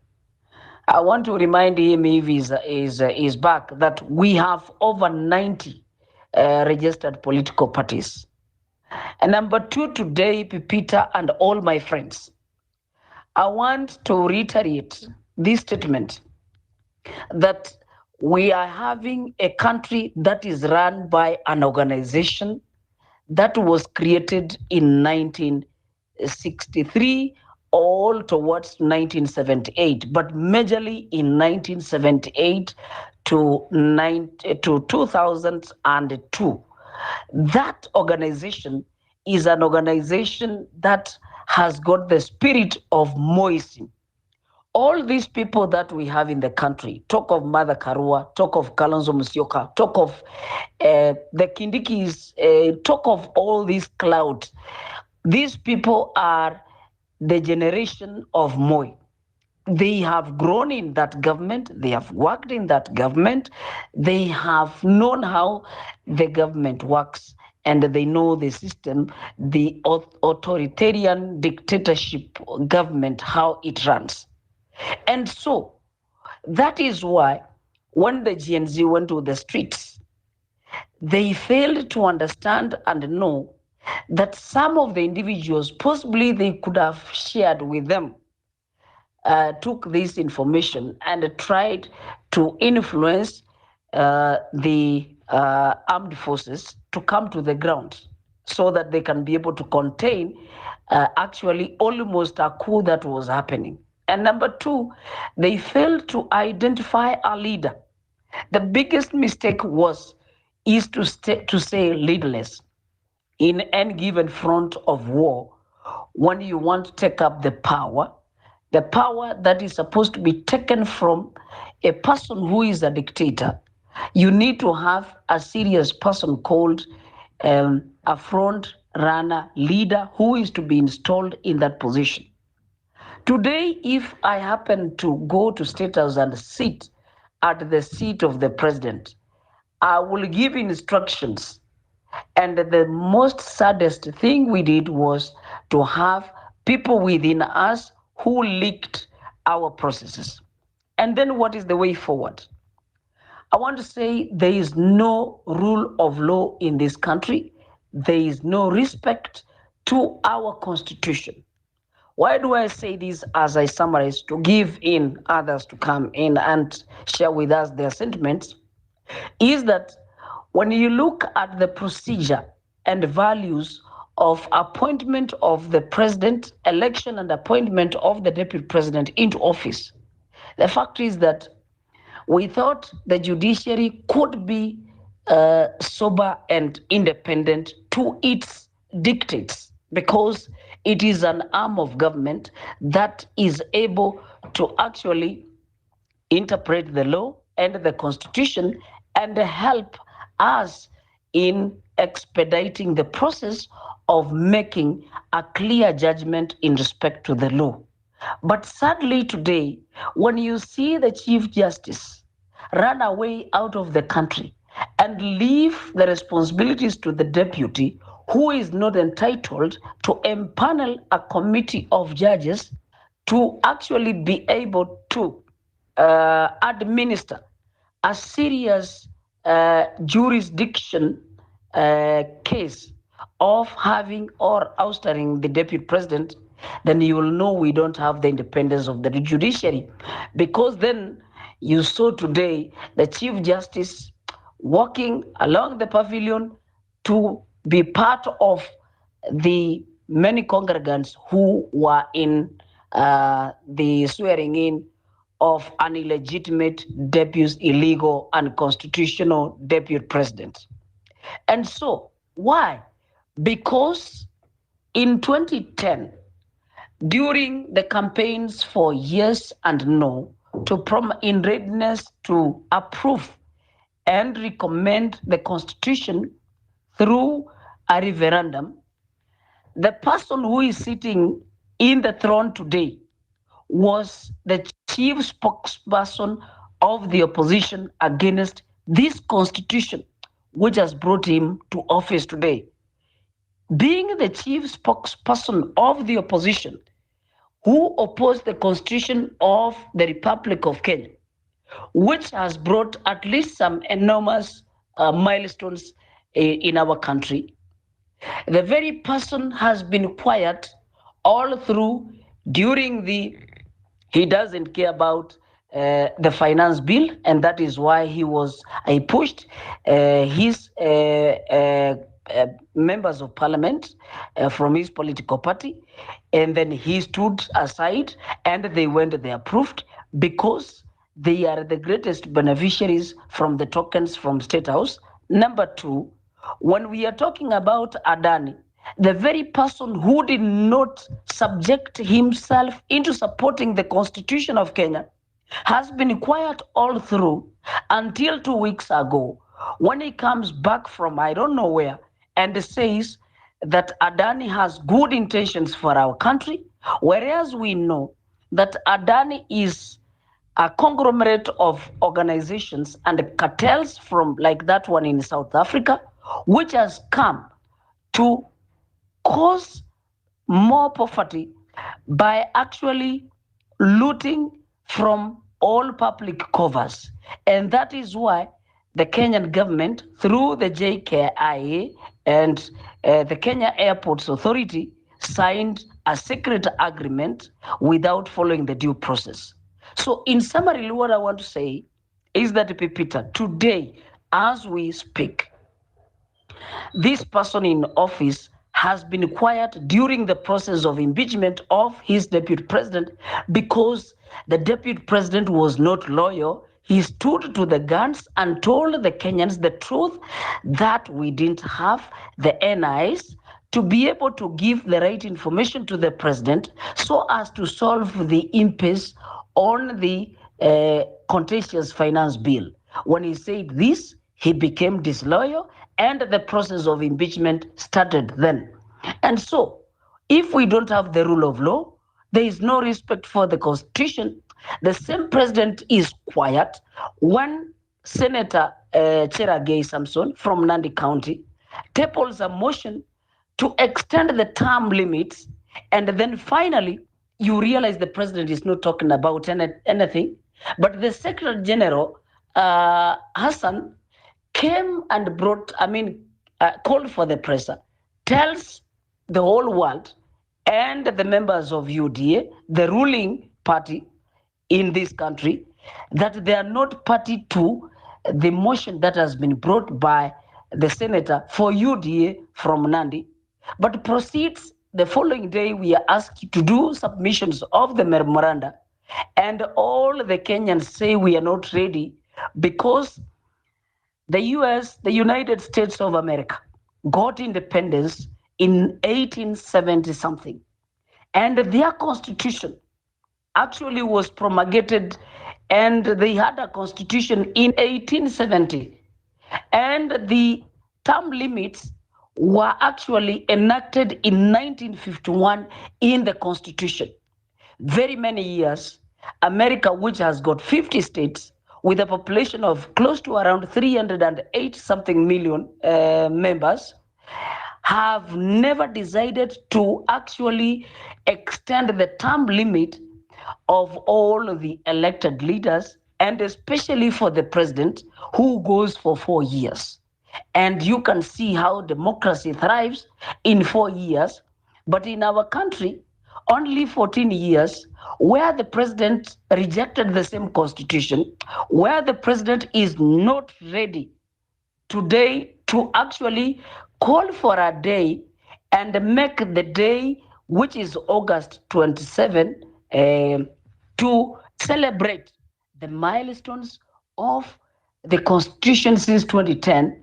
We didn't see that one in our country, and we expect that the Lord he has, when we rally behind them and say Jeremiah Kioni or Kalonzo Musyoka or any other person who has been in Moi government, including this very person called Ruto, who is a beneficiary and who acquired a lot of money in 1992 when there was a very serious crisis, when we had multi-party democracy coming into practice and into implementation, and they decided to work with Moi and get billions of money, which invested, and today he says he's a hustler.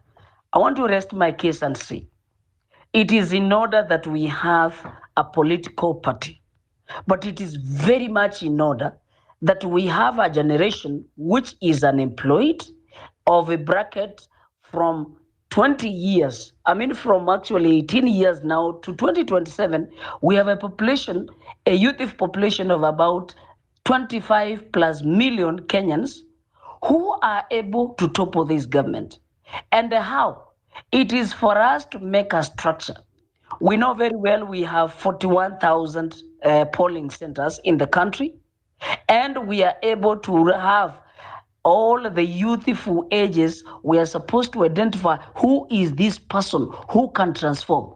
We have this guy called, there are quite a number of guys I've seen who have really worked for this country, including the Ongoya who we have seen, who actually toppled the PBI in 2018. We have the likes of Okia Omtata. We have the likes of this guy from West Pokot, Doctor, the name is gone. So that us as a population, because we have been classified, that when Raila Odinga loses, he will go and point fingers to the ruling government. He is called and is given positions to place his people and forgets the natural Kenyans. It's very awkward, as I summarize my submissions. It's very awkward, Pipita, for Raila to have endorsed one, the former governors, Joho and Oparanya, who have worked in government, whereas we have guys who have graduated, have got those qualities to be the CSS. It was very awkward for Raila actually to bring or endorse our brother, the CS John Imbadi, who is nominated, when he could have left him to be in that position and continue trying to shape up the political ideology of ODM in readiness for us to take over the leadership in 2027.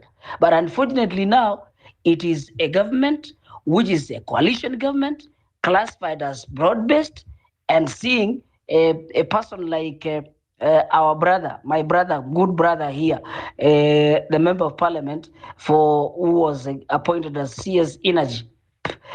He left that position, and today they are praising government. And so it is upon us, it is incumbent of us to know that we who have not been in government have nothing in that government, and so we will not have anything. And that is why Kalonzo Musyoka proposes and endorses his son to go to the East African Legislative Assembly. That is why a former president, the likes of Ruto, have endorsed their children to take senior positions in this country, because they have formed an opinion and an agenda. That is Kenya for us. That is Kenya for every one of us. And that is where we have been classified and categorized. And finally, then we need to come up with a strategy in the 41 polling centers.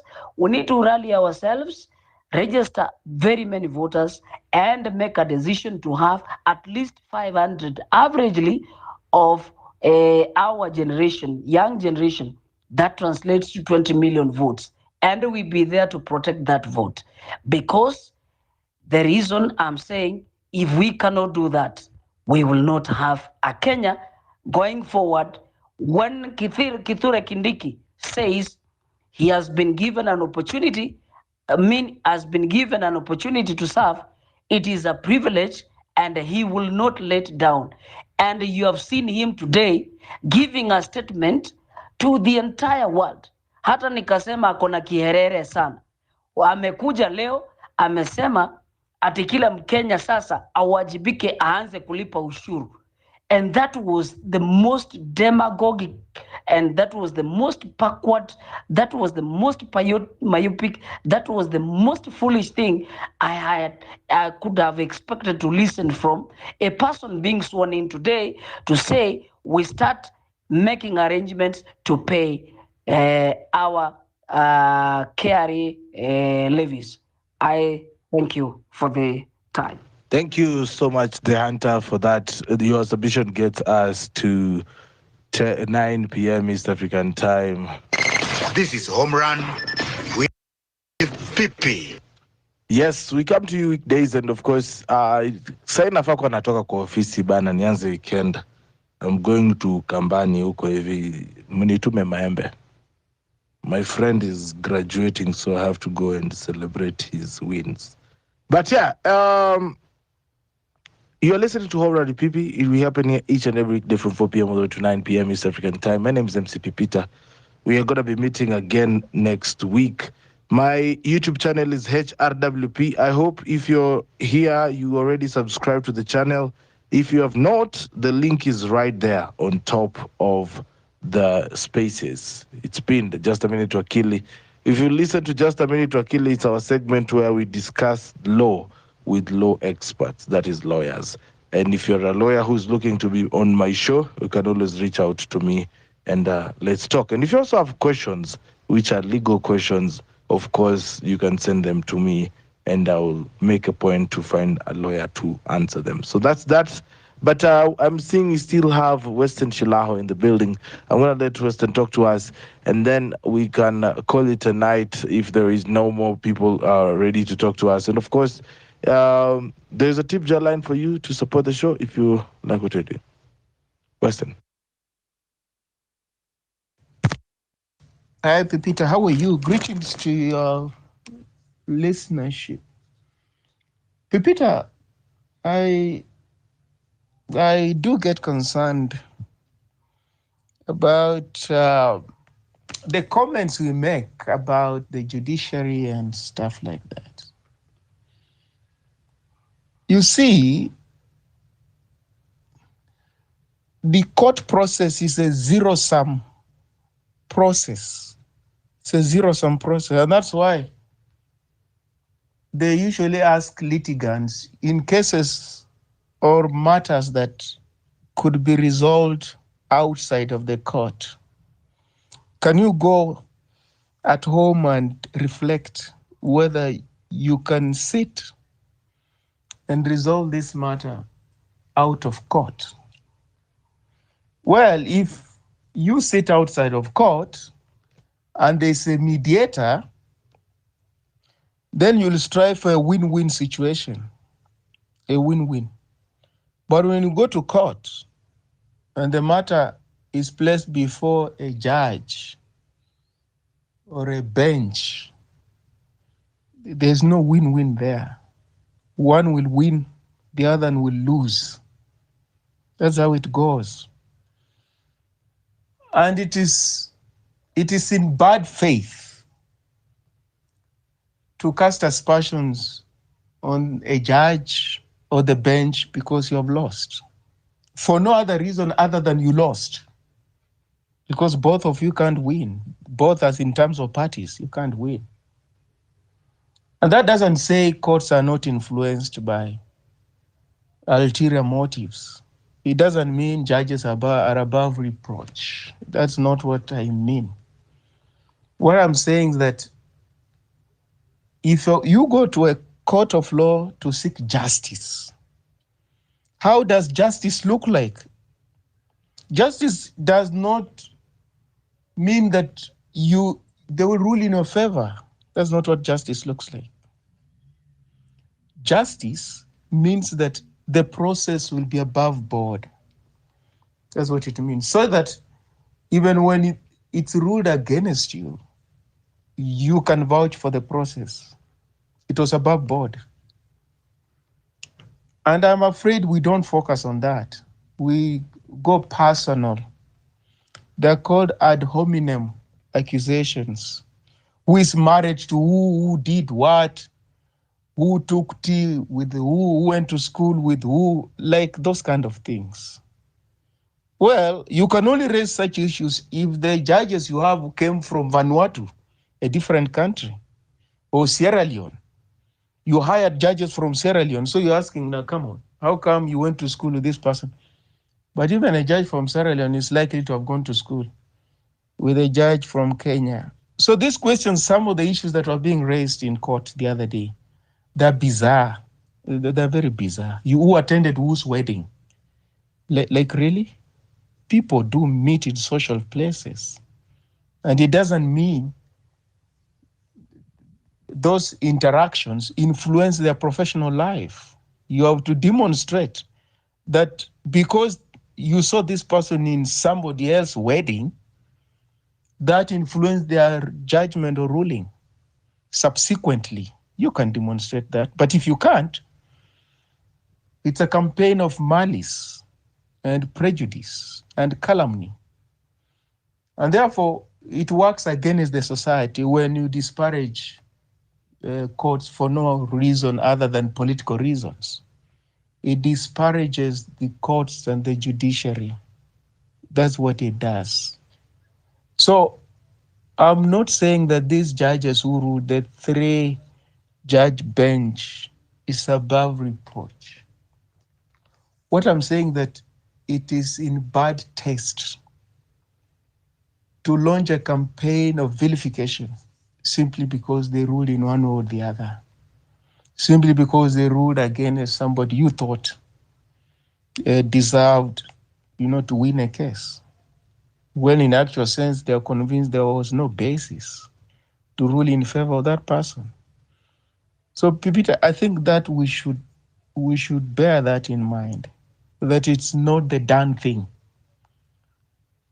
to cast aspersions and throw mud at judges and the courts simply because the case didn't go my way, or it didn't go the way of the politician I admire or I like. Democracy is also about win and lose, especially when people go to vote. It's win and lose. That's why people have got referenda. There are issues they can't agree upon. So what does it mean? Some people in Britain want to remain in the European Union, others don't want. How do you resolve that? Put it to a referendum. And those who vote, we count the votes. Well, are we remaining in the EU or walking out? Well, Brexit, they have won. We're pulling out of the European Union. Even those who have wished to remain, you have to move out, because that's what the vote says.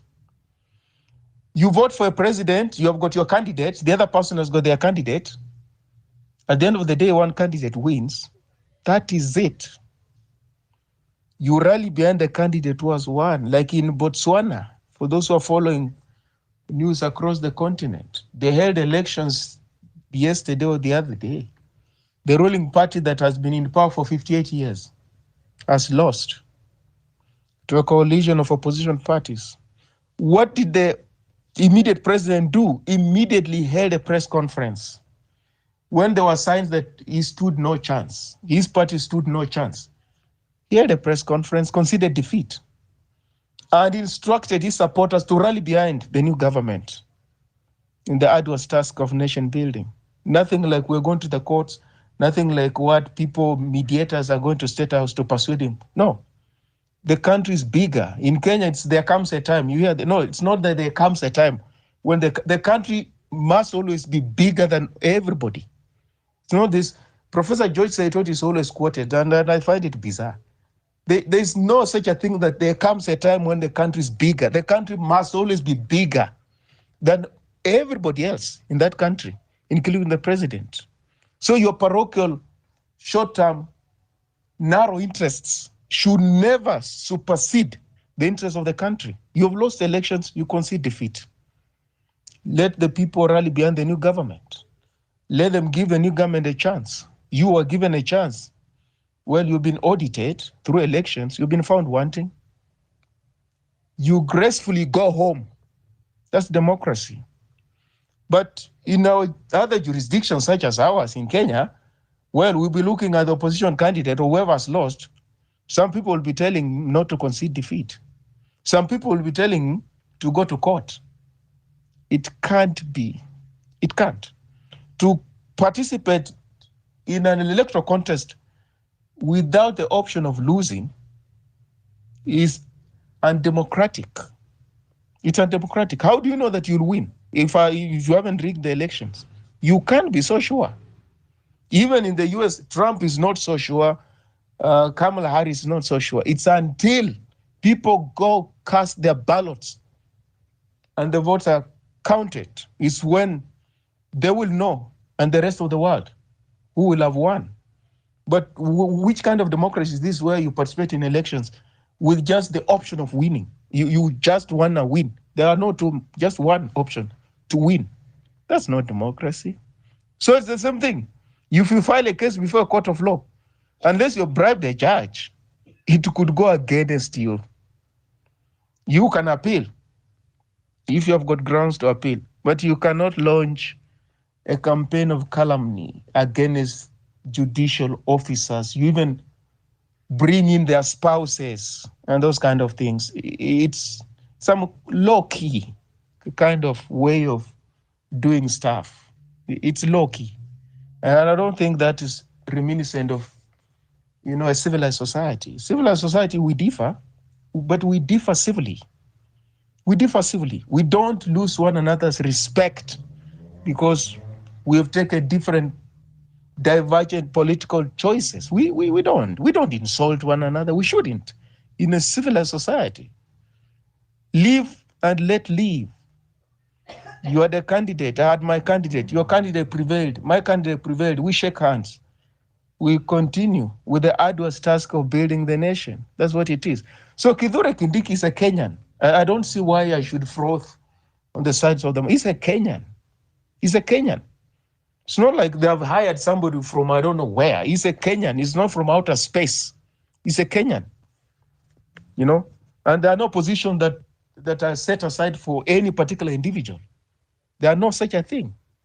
So he takes all the position. Well, he's one of us. We wish him well. Why should we lose sleep? Why should we dissipate a lot of bile and anger? Who is he? Isn't he one of us? Even if I don't agree with him politically, isn't he one of us? Isn't he one of us? He is. He is. And there were grounds as to why his immediate predecessor was removed from office, unless we just choose not to, reconcile ourselves to that. There were grounds, valid grounds. In fact, let me put it to you. If it was in Rwanda and the immediate deputy president engaged in that kind of politics, he would go to jail. It's like he's in Kenya. We can afford to have a discussion here on space, social media, or what. In Rwanda, he would go to jail because they don't tolerate that kind of politics. Politics of balkanization, politics of instrumentalization of ethnicity and ethnic groups in Rwanda. Kagame has no room for that kind of nonsense. He will lock you up immediately. You'll go to jail. And his argument is very valid. That kind of politics has sunk that country, leading to over almost 1 million people being massacred, butchered in 100 days. He's not going to allow that. Why do we allow that kind of nonsense in this country when we know the history behind that? So, Pipita, the problem we have is that we are used to seeing ordinary people being punished and suffering. You know, we think punishment and suffering and pain is reserved for ordinary people in Kenya. We find it difficult psychologically to make peace with the fact that powerful people can be brought down or can bring themselves down. In this case, we struggle to reconcile ourselves to that fact. That's why why should a member of parliament go to jail? Should not go to jail. Why should a cabinet minister go to jail? Should not go to jail. Why should a deputy president be fired? Should not be fired. They should make peace with the president. How many Kenyans have that privilege? How many Kenyans, you who have a court case, you can fail to appear in court and you send your attorney to court to tell the court that you are sick in hospital. How many Kenyans have that privilege? No, and the judges will listen to you. Where is your client? My client is in hospital. And they take your attorney's word. And they say, okay, it's fine. Let your client show up in court next time. This is the date for the next mention. How many Kenyans have that privilege? It's anomalous, completely anomalous. And we think it's normal. Like somebody, because by dint of the office they hold, they are above the kind of rules and regulation and laws that mere mortals in Kenya are subjected to. I mean, that's bizarre. Honestly, it's completely bizarre. Completely bizarre. A judge will ask for your medical records. Are you sick? But here we're saying medical records are confidential. They must be confidential across the board. They must be confidential across the board. So we decry a lot of the problems we face in the country, but Pipita, the problems we face is because we don't uphold the rule of law. And we think upholding the rule of law means you punish mere mortals and people without means. Botswana, the country we're talking about, its GDP per capita income is $7,735. That was in 2023. That's last year. Sub-Saharan Africa GDP per capita income is on average 4,800. In Kenya, we're something like 1,150, far, far lower than that. Why? You can see what the president did. You concede defeat. The guy who won has already been sworn in. The business of governing has started. We usually waste time, I don't know how many weeks in Kenya. It could even run into months just to resolve a presidential election. Yes, everything comes to a standstill. How are you going to govern? How will you govern with that kind of politics? You won't govern. How will you transform people's lives? You will not. It's not going to work. That kind of politics can only precipitate poverty, inequalities, violence, and animosity. The kind of stuff failed states are made of. And we cherish that. The Gachagua impeachment thing has also eaten a lot of time. Yeah, people are spellbound, following that proceedings. Can you count? In other places, people moved on long time ago. They have moved on because the country cannot be held to ransom by the president, by the deputy president, by whoever you are. You're not going to hold the country to ransom. But for some reason, we think certain individuals in Kenya can hold us to ransom. And we take it that it's in order. Why? Because they're powerful. Why? Because they command large followings. Goodness me. In other societies, people respect you because you've turned around their fortunes. You got into power when there was a lot of poverty. By the time you leave power, people can see, oh man, owing to the policies that this leader put in place, our fortunes have changed. We are now living in a better country. There are statistics about how many people have access to potable water, how many people have access to lights, literacy rates, schooling, those kind of things, income, money in pockets. But here, we don't bother with those things. You're just powerful because you command an ethnic constituency. My goodness, that politics is atavistic. It's barbaric, and we have to get out of it. And I'm afraid we are not. if we were saying that, post July protest, we were moving and there was some kind of paradigm shift, the Gachagua saga has just demonstrated there is none. There isn't. When push comes to shove, when push comes to what? Pipita, how do you put it? When push comes to shove. Yes, we dissolve into our, ethnic cocoons and we start making complaints from there. It cannot be. It cannot be. And then we're looking forward to 2027 elections, Pipita, not because we want to look for good leaders, well, because we want to punish someone. We want to punish someone. Can you see how I can go to elections? I wake up in the morning, not because I'm looking for a good leader, but because I want to vote against. So the leader you get is not the leader you want, you desire, you support. The outcome is about the person who didn't make it. So it's the person who did not make it into office. That is the takeaway from the outcome of that election. Now, soon after, your challenges continue. It's poverty, there's no healthcare, there's no schooling, and then you start complaining what happened. But when you went to vote, you did not look for a leader.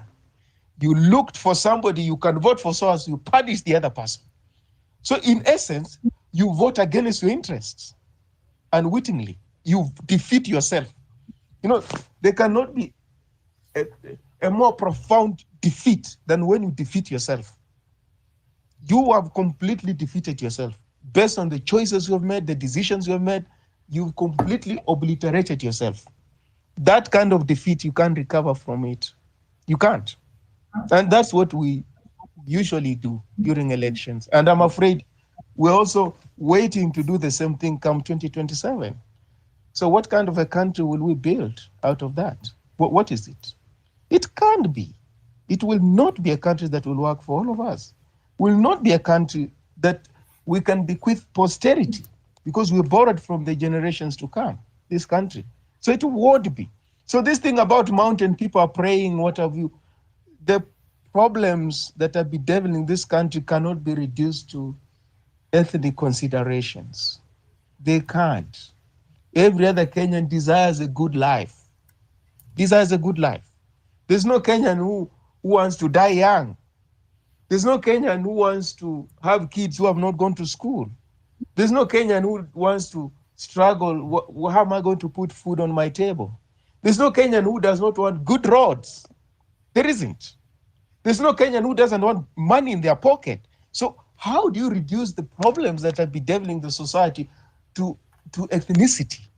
That some people are praying, I don't know, on a mountain, and others are praying, I don't know where.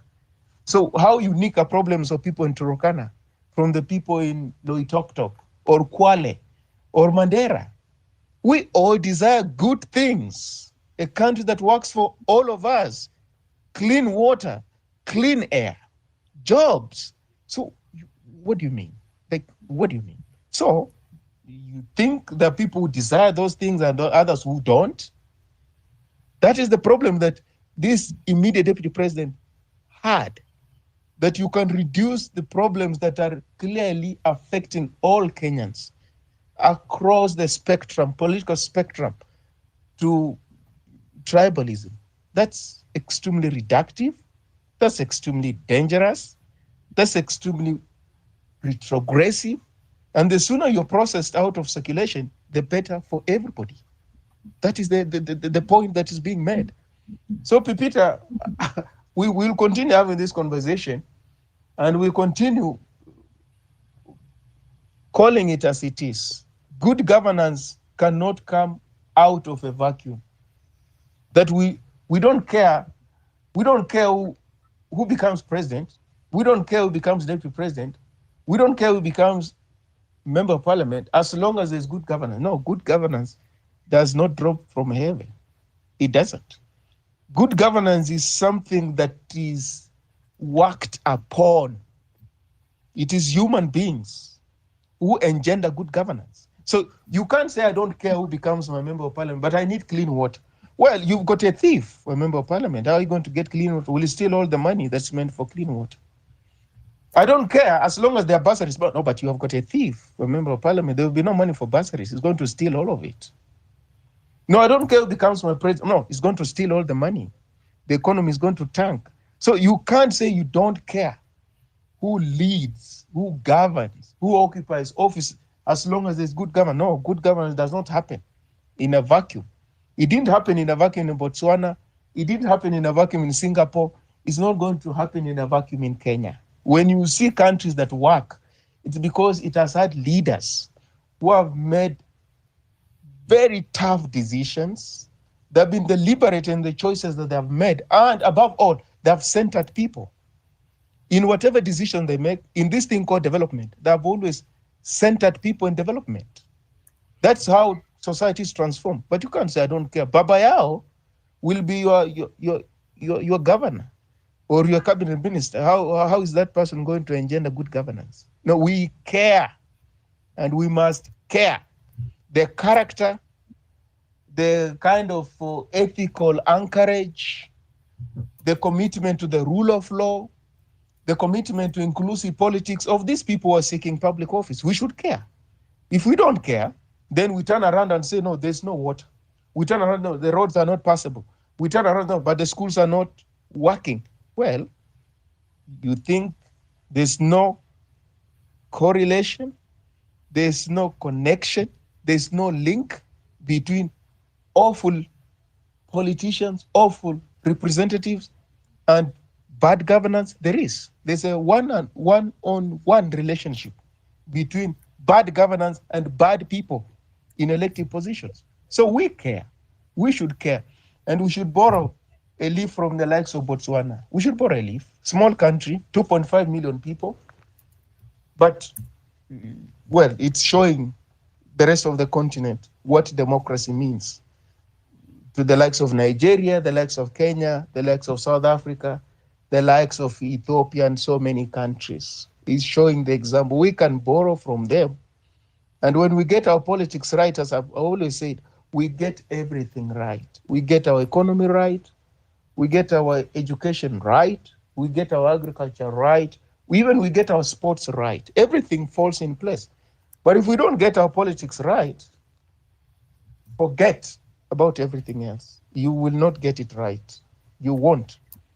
Peter, that's my submission this evening. And as I say, it's one of those days that has given me joy because it's extremely difficult to fail a politician in Kenya. It's hard.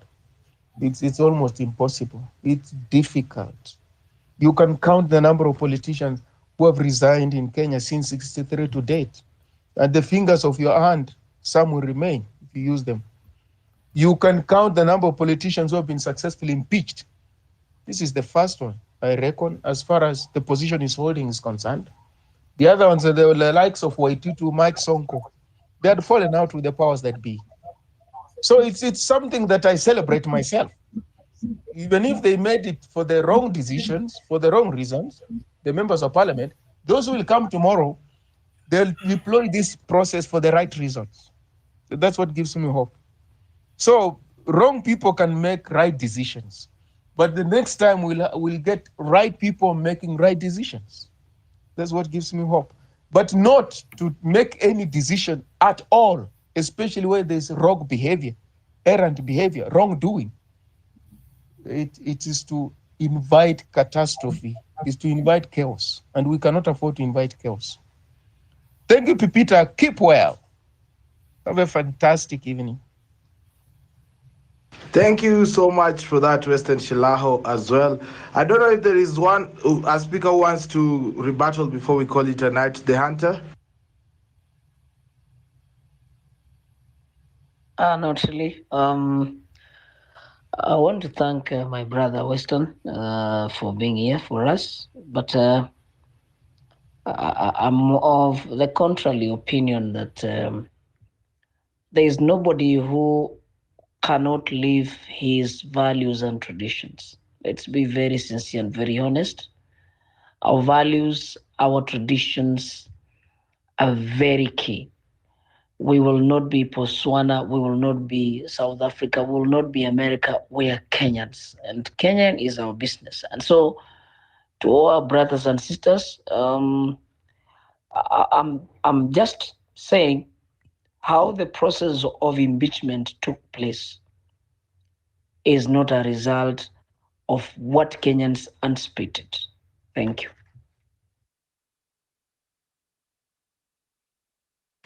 Thank you so much for that submission. We call it a night here and a week. It has been a great week here kwenye Homeland Pipi Mabibi na Mabwana. For those who have been supporting us through listening, King, I'd like to say I started the week with a cold. I couldn't even barely speak. So thank you so much for the speakers who stepped up during that period and helped run the show as well. I also want to say thank you to all the speakers and listeners who have been with me throughout the week. I also like to remind you that Homeland in PP is supported by you, the listener, and you can always help us keep the lights on the studio by supporting through the number 0721 948229. That is through M-Pesa. Before watufikie, by the way, unajua ni kama wanakuja huko. Yes, so kama unapenda kazi yetu, of course hiyo kidogo yenye unaweka ndio tunachanga inafika, tunawekelea kwa rent, ndio tunawekelea kwa stima, internet, na of course pia mimi napata za cabbage. Yes, so I don't take it for granted hizo tips zenye mnaweka, so keep tipping the show whenever you can. And of course, we are now on YouTube. Welcome when you to watch long form content. I think you're going to love my account. I have HRWP, that is our YouTube channel. Go check out our latest content, including interviews with Grace Olwande, Dennis. Of course, Poet Willie Weber's journey is coming up at 500 subscribers. It is one of a kind. So thank you so much for being here with me and also supporting me through that YouTube journey as well. It is one of a kind. We still have a whole weekend before we get to next week. Remember, November is that square month. Hey, November ndakunanga kupumua, and then we get to December and the year is done. What we will be taking stock of the year very soon. But now I see Big Boss is here with us. Ndugu Big Boss atako sema maneno mawili matatu, then Nixon, and I'll call it a night. Big Boss. Kuombeana tu uzima, kijaliwa ukiamka poa, ukienda vibaya ndo hivi. Ila najua nakaa chini nafikiria, hapani ndipo najiuliza maswali. Ebu piga picha pale wameenda kuapishana, niite tu kuapishana. Kusingeenda Mkenya wa haiba ya kawaida tu yoyote, wabaki tu wao na mawaziri wao na magari yao na masuti yao, hiyo taswira ingekuwaje? Lakini alosema wajinga waliisha Kenya, kama anaweza patikana akatwe kichwa. Wajinga wajaisha Kenya, bado ni wengi sana. Wale kama kuna baadhi waliokuweko na wako humu, nikawa nimeenda kinyume, nimewaita wajinga, unisamee ni bure, kwa maana msamaha ukakuweko. Inatosha kwa leo ndugu yangu. Aya, wanasemanga sijui asalano halan sijui nini hapo mwisho, but thank you so much for everybody who has tuned in. Ahlan wa sahlan. Ahlan wa sahlan. Ahlan wa sahlan to everybody who has found time to talk to us during this town hall meeting of Home Run with Pipi. We call it a night and a week here. We'll be back here again on Monday at 4 p.m. Don't miss it. Yeah, as we get into November, may November be a better month than October. May you win. Of course, may you pay chief. And of course, in January, you're going to be paying 6% for pension, because we don't want you going to retirement without Kakiru. All that is happening in the light of our country getting a new first unelected deputy president. Yes, that is Abraham Kithure Kindiki, or what William Ruto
for Pan-Africanism to work. Because some people will say, oh, well, this group of people don't like us, it'll never work. Well, we can still create Pan-African spaces. Everybody doesn't necessarily have to be on board for Pan-Africanism to thrive and to operate and to function. So those are just some thoughts, man. I appreciate y'all giving me the opportunity to speak. Thank you so much, Richard, for colonialism. I take that there's much more to learn and unlearn, and ensure that we find a way to tie the benefits of what we're looking at to a greater good for all of us. I had Shiko. Shiko, you're next. While you come with your... Sorry? Can you allow me? I just, my submissions, I just want to drop for prayers. Josephine, So before I drop, I request that there's a bit of an order that we're trying to follow, and I request that you allow us. You can go for the prayers and then come back and join the conversation if that's okay, because we had an order that we're trying to follow. So I'll allow Shiko. Shiko, whilst you speak to what you have in mind, I'd like to ask this question: Do you think all of us Africans, in our different forms and in different spaces, because the Africans in different places, do we all identify the same? I'll give you an example. There's an African who lives in America. There's an African who's in France. There's an African in Haiti. And are we all the same? Do we have the same view of what we're looking at? Because there's the Africans who live in Africa, then there are the Africans who are in diaspora and in other places. Are we the same? Shiko? Yes, thank you so much for giving me this chance. I hope all of you are okay. But being in a capitalist system, I don't think we are okay, because we are sacrificing a lot, starting from mental health, starting from freedom. There's just a lot we are sacrificing to be in this system. So I'm a Pan-African student working with Nduku. I like calling her my mentor in this Pan-Africanism space, because I feel like we have really been conditioned in this system, and starting unpacking all this conditioning is so triggering, and it's so it's literally like creating a new narrative, because we've been conditioned a lot. So I'm a Pan-African student working with Kumbukeni. She's called Nduko, those who don't know. And I remember meeting her in this Ubuntu space after a long time of questioning things in my surrounding and asking myself, am I really crazy? Until I found someone who validated my questions. And decolonizing our minds is where our answers lie, because we've been conditioned right from when you are young people. And so unpacking all these things, it's quite a process, it's quite a journey. It's literally holding yourself accountable, holding other people accountable. And it's a long process, I won't lie. And so in this journey, I just want to encourage everyone, let's not lose hope. Let's continue holding on to each other and being strong, because it's really a tough process. And even being with Nduku and listening to her stories, or maybe her educating us in YouTube and everything, it's really a journey. So let's continue uniting. Okay, we are not really there, but let's focus on unity, because that's where our challenge is. And I don't blame us, really. It's because of this capitalist system.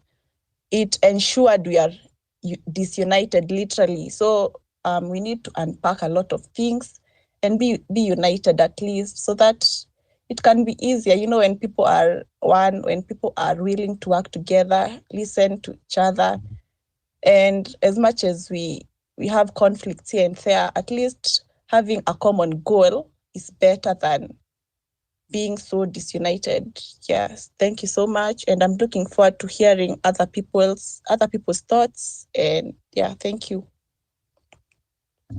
Thank you, Shiko. That's really good. Unity is key, and it has to be purposeful and be productive. Something that we can concretize at the end. Lynn Gogi, um, as you come on to speak your mind, I also would like to hear what you think. Why Kenya? Why Africa?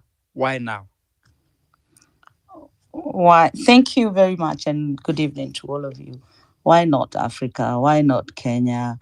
Why not now? Actually, I would like to say that's a very good segue to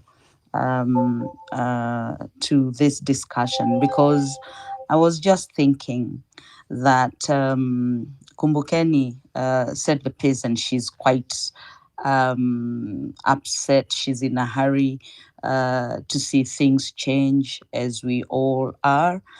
I think that if we can start by acknowledging that we've been in a place that we were put, much like a child that's lost.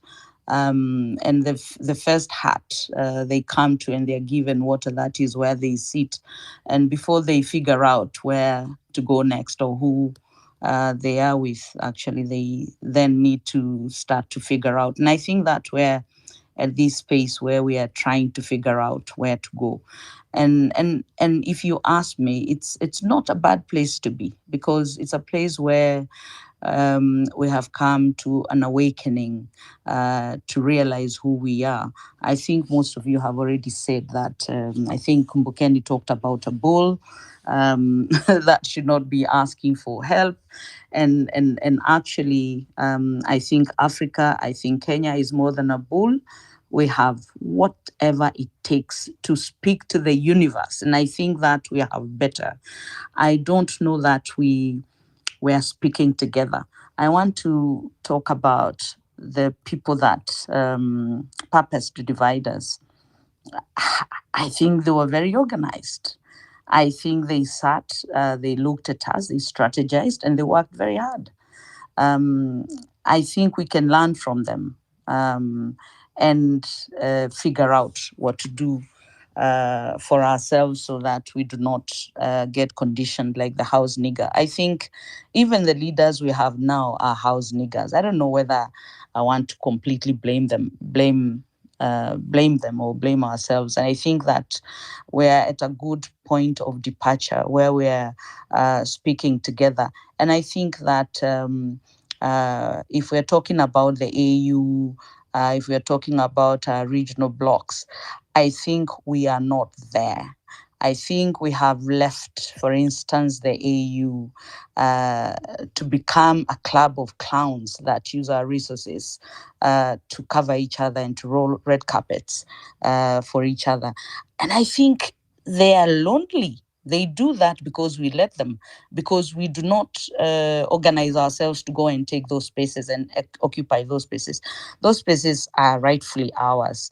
And somebody said that these leaders or dealers, they know exactly what they are doing, and they even know when they are doing wrong. But when no one is shouting, they do nothing to stop.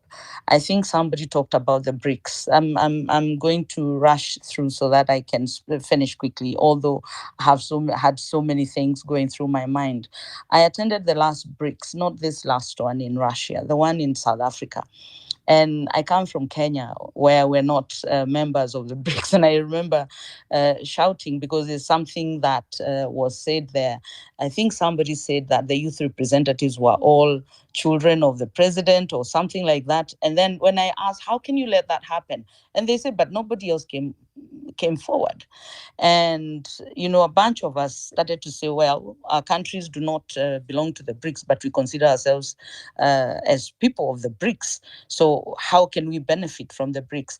And so what I just wanted to say is that voice, our voice was very important. And in fact, if we wanted, it could have been considered. So I think we haven't occupied these spaces and taken these spaces and contributed. The last thing I want to say is that there are lots of initiatives about Pan-Africanism and Ubuntu, which is our gift from God. And I think with Ubuntu, we are the best. And I think I cannot see why, if we frame and we organize ourselves around the philosophy of Ubuntu, why the Chinese will not come running to us, why the Russians will not be coming running to us. Because I think that we're at a point in the world where everybody's just trying to stay away from the stress of the inhumanity and the evil and the madness that goes around. So I think that we perhaps need to find the other voices in Africa, because there are many, because Africans are brilliant. There's the Mansa project that is going on in the West African region, and where I dare say there are quite a number of leading Pan-Africanists that are beyond rhetoric. And there are lots of amazing activists there who are pushing for the Pan-African unity. Natalie Yom, Kemi Seba, and I think Ali Foka and many other people.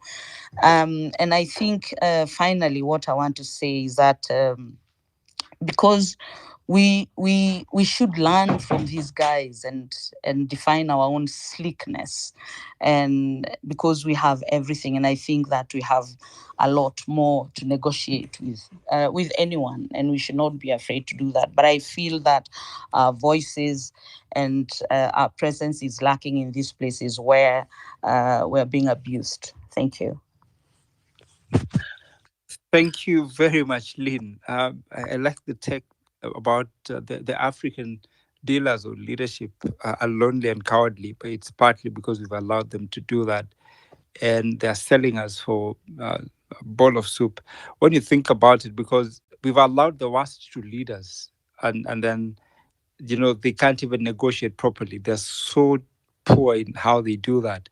I had Ngwane next. Ngwane, what's your take? And then I'd have Redemptor, after which then we'd have a few rebuttals. I think Kinyo's hand has been up and Marabu Stokes' hand was up at some point.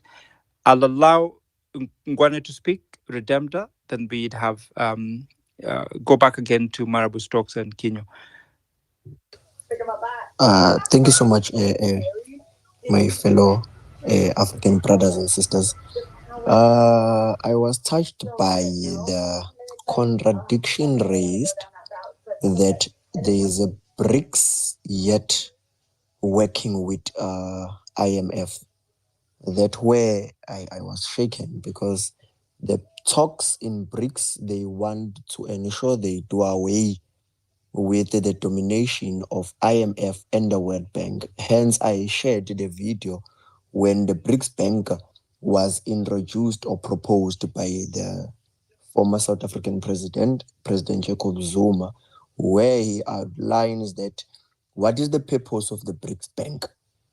Now that we are in this deep mess, how do we find ourselves outside this deep mess? It's through BRICS Bank, so that once there is a surplus of GDP in every African country that is leaving us, then we must find other alternatives to ensure that we get something in return. That was the proposed deal of BRICS, so that we do not lose everything while we are servicing our debts with the IMF and the World Bank. Hence, the former president outlined that the moment you go to IMF, you find yourself in more deep problems. The recent scenarios in South Africa, you can tell that we have a strong relation now with the West. That's why we speak of privatization of the state entities. So it's the cause of the IMF and the World Bank. Now, moving forward, what unites the Africans? We before we speak of Ubuntu, we must speak of what unites us. What is common to us? The unit of purpose in Africa is the natural resource. When we sit in African, in Pan-Africanist Parliament, we must speak about our resources. How do we conserve our resources? Why the West have so much interest in South African coal? It's because they benefit from the South African coal. So if we speak that language as African alone without the external forces, we can then shape ourselves first before we allow the external forces to come into our spaces. One, in South Africa, we have different minerals, but I know for sure we lack in oil. Which country amongst us that have oil? That's where we need to start looking at ourselves. We have parastatals that produce petroleum using the oil. Why don't the Nigerians give us oil in return? That's trade amongst Africans, so that we produce our own oil, we produce our own goods at a cheaper rate for servicing the Africans. Because if you check the parameters of Africa, they are big, more than the Europe itself. So meaning we can develop whatever we want to develop. It's just that the house Negroes in parliament, the house Negroes in all spaces of government are blocking that trade to start happening. So as the new generation that is coming in, I normally say in my political spaces that sometimes patience is key, because once we as Africans understand that the first phase of neoliberals have left, then we must find the radical voice that is coming in to phase out the neoliberals. That is the only way we can start seeing ourselves being better off. Gaddafi had a unit of purpose. What was the unit of purpose that Gaddafi proposed to African? It was the United States of Africa. That's why President Gaddafi had to be assassinated, because that was the plan. Trade amongst each other. If I lack an oil reserve, African leaders must trade each other what we are lacking, so that when the external forces, they come and tell us, hey, this is what we said, we have enough reserves. So you cannot dictate terms in this space. We survive amongst each other. When we want to deal with monetary, we have money, we have natural resources. What is it that is stopping us from doing that? There is nothing.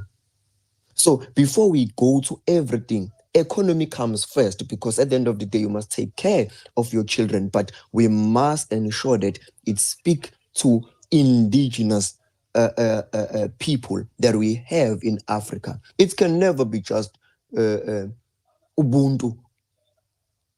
You are going to accept anyone coming in, an intruder, and you don't want to kill an intruder because we are saying Ubuntu, and an intruder is killing you. So you need to ensure that in Africa as a whole, we speak on Ubuntu, mixing it with the economy. Ubuntu is saying, hey, I have a gold, my fellow brothers. Oh, we have oil. We lack in gold. Let's exchange that, see how we create our own reserve without even making a lot of noise, because the Western countries are making a lot of noise even when they are losing the war. So those are the things that we need to first deal with as African. I know in Africa, sorry, not in Africa, in South Africa, you can perceive us as this different nation. We are not different, comrade. Trust me, once you step your foot in Africa, in South Africa, you will realize that we are the same. We are just making a lot of noise because we have a support of the West that does not service the South African population. So those are the things that we need to discuss. BRICS is speaking on de-dollarization. How many African countries, as I'm cutting short my lead, as I'm cutting short, the BRICS is proposing the de-dollarization. How many African countries are joining that move? It's few of them. So please, my fellow brothers and sisters, let's just deal with it as it is now. It's the resources that attracts the West, but we are unable to trade those resources amongst each other. What is the cause of that? Thank you, host and co-host. Thank you, Comrade Ngwane. What I'm taking from what you've said is, and I think for me the biggest take is, first of all, what is common amongst us Africans. And I'm what you said is resources. That's very correct. But I also think what we also need to do is for us to be able to speak the same language. I probably agree with Comrade Malema when he says Africans need to start to practice and speak Swahili as our common language.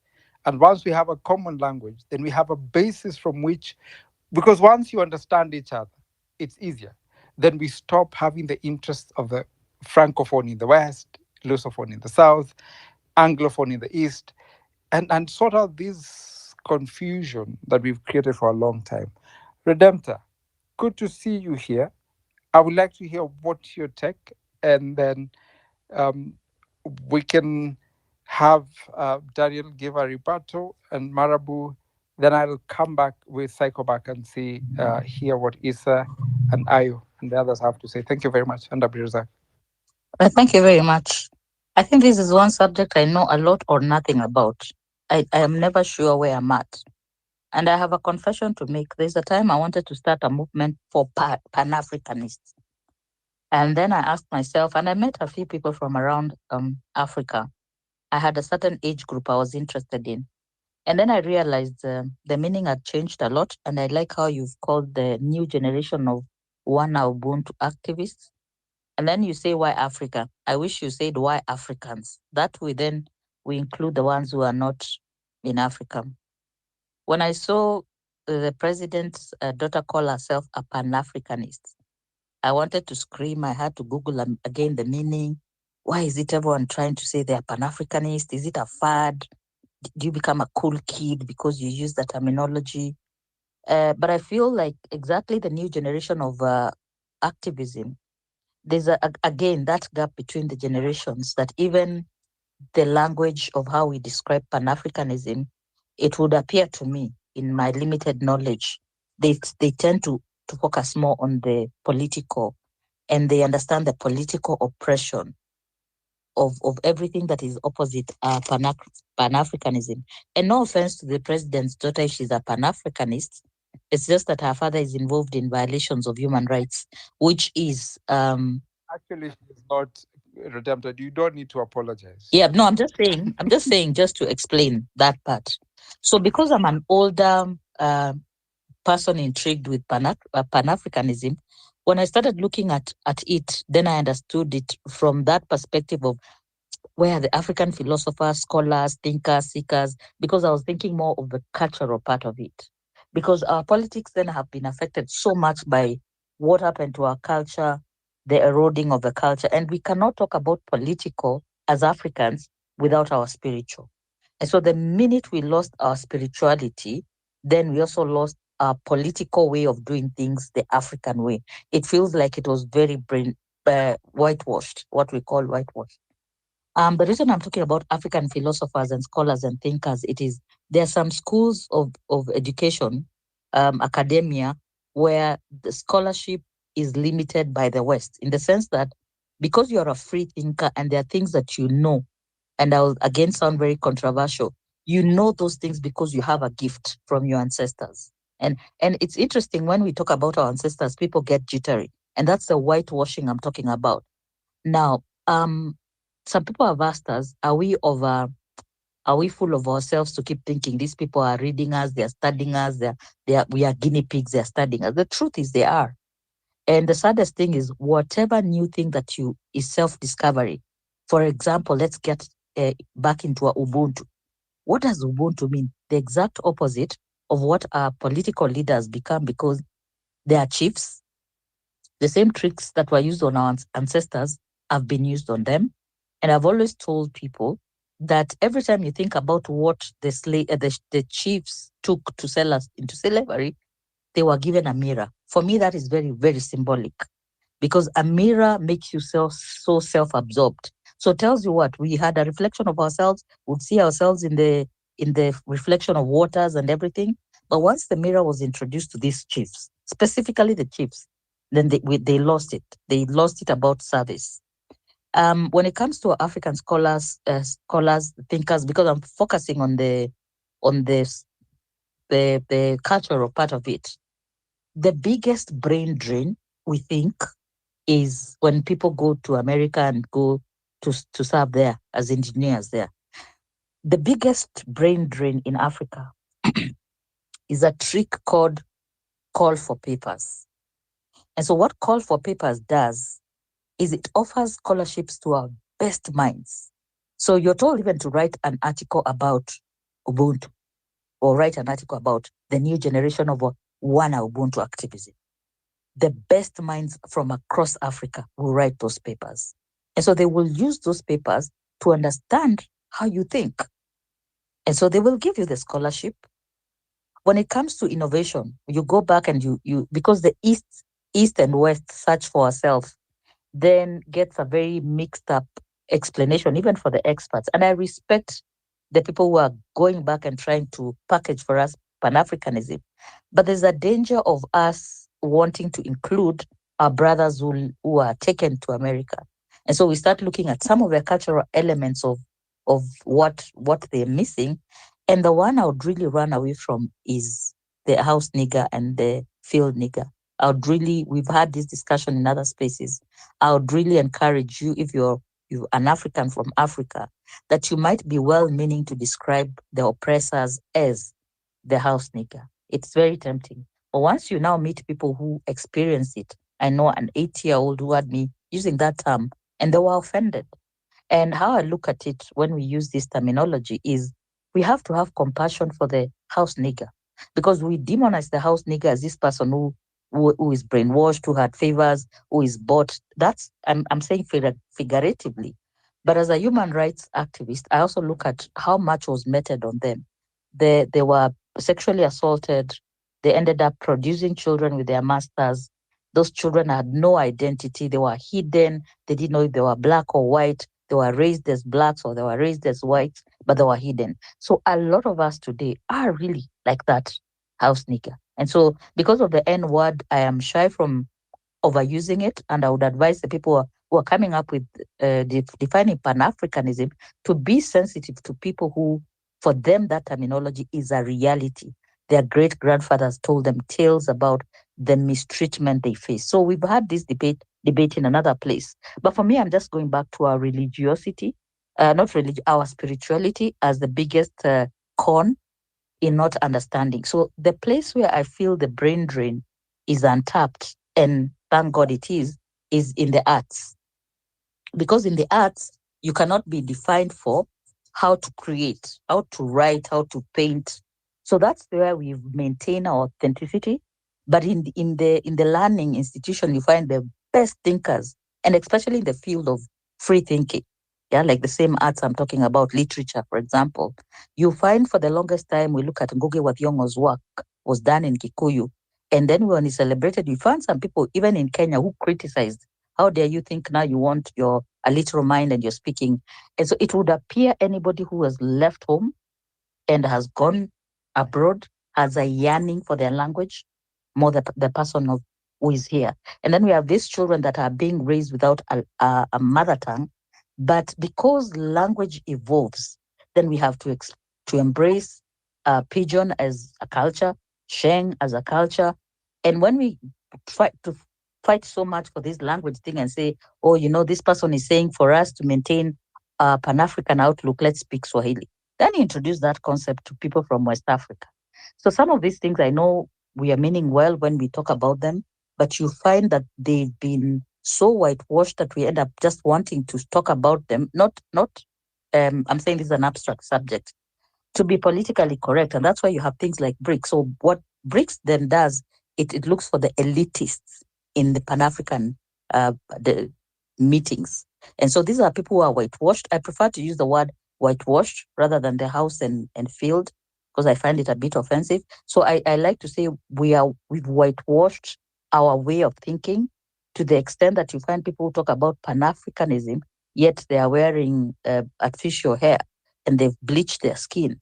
Because those are then what I'm saying, we need to have compassion on the people who lost their identity first, because they can't go back. And so I talk, and I always finish this conversation by going back to lately I'm very fascinated with our spirituality, because I feel like understanding our political mess goes back to spirituality, where you've already lost it. lost it in terms of history, lost it in terms of practice, the shrines, and then it's been amalgamated. You find that you became a Muslim and now you have to pray in Arabic, and so there's that. So where do we go back to when it comes to the cultural, so that then we can start talking about Pan-Africanism? And I always finish by saying people have to look from within. These last 2 weeks I've really been intrigued and going back to the history of Tupac. And the reason why I'm interested in Tupac and even Bob Marley is just how young they were when they died and the profound statements that they've ended up saying. And I do this in relation to, of course, the scandal that has come out in America and the discovery there was a sex cult going on among that. So you find when you lose your spirituality, you pretty much lose everything. So how do we discover these things that we can't go back to? You can't go back to your shrine.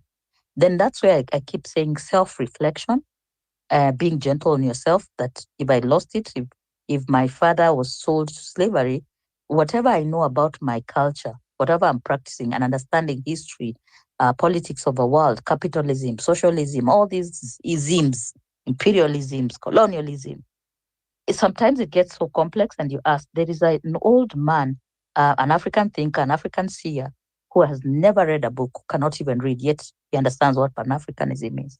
So in terms of semantics, sometimes we get carried away because we need to document, because there's a call for paper. Sorry, my time is up. So I think I entered a rabbit hole, and anyone who does this, hands down to you for doing that. But I also want us to realize it's something that is in us to seek knowledge. And the worst part is not just seeking knowledge for yourself, it's seeking knowledge and showing off by getting a certificate, a degree, at this for employment. So that's where we've lost a bit of ourselves, and we'll find ourselves. We'll have these conversations until they make sense, because sometimes they don't even make sense to you. But kumbukeni, kudos for what you do, and Eli, for bringing this very complex subject. Hey, ubarikiwe sana. Ubarikiwe na ancestors wako. Let me just complicate the conversation. Thank you, Redemptor. I thought I would be blessed as well. I'm jealous.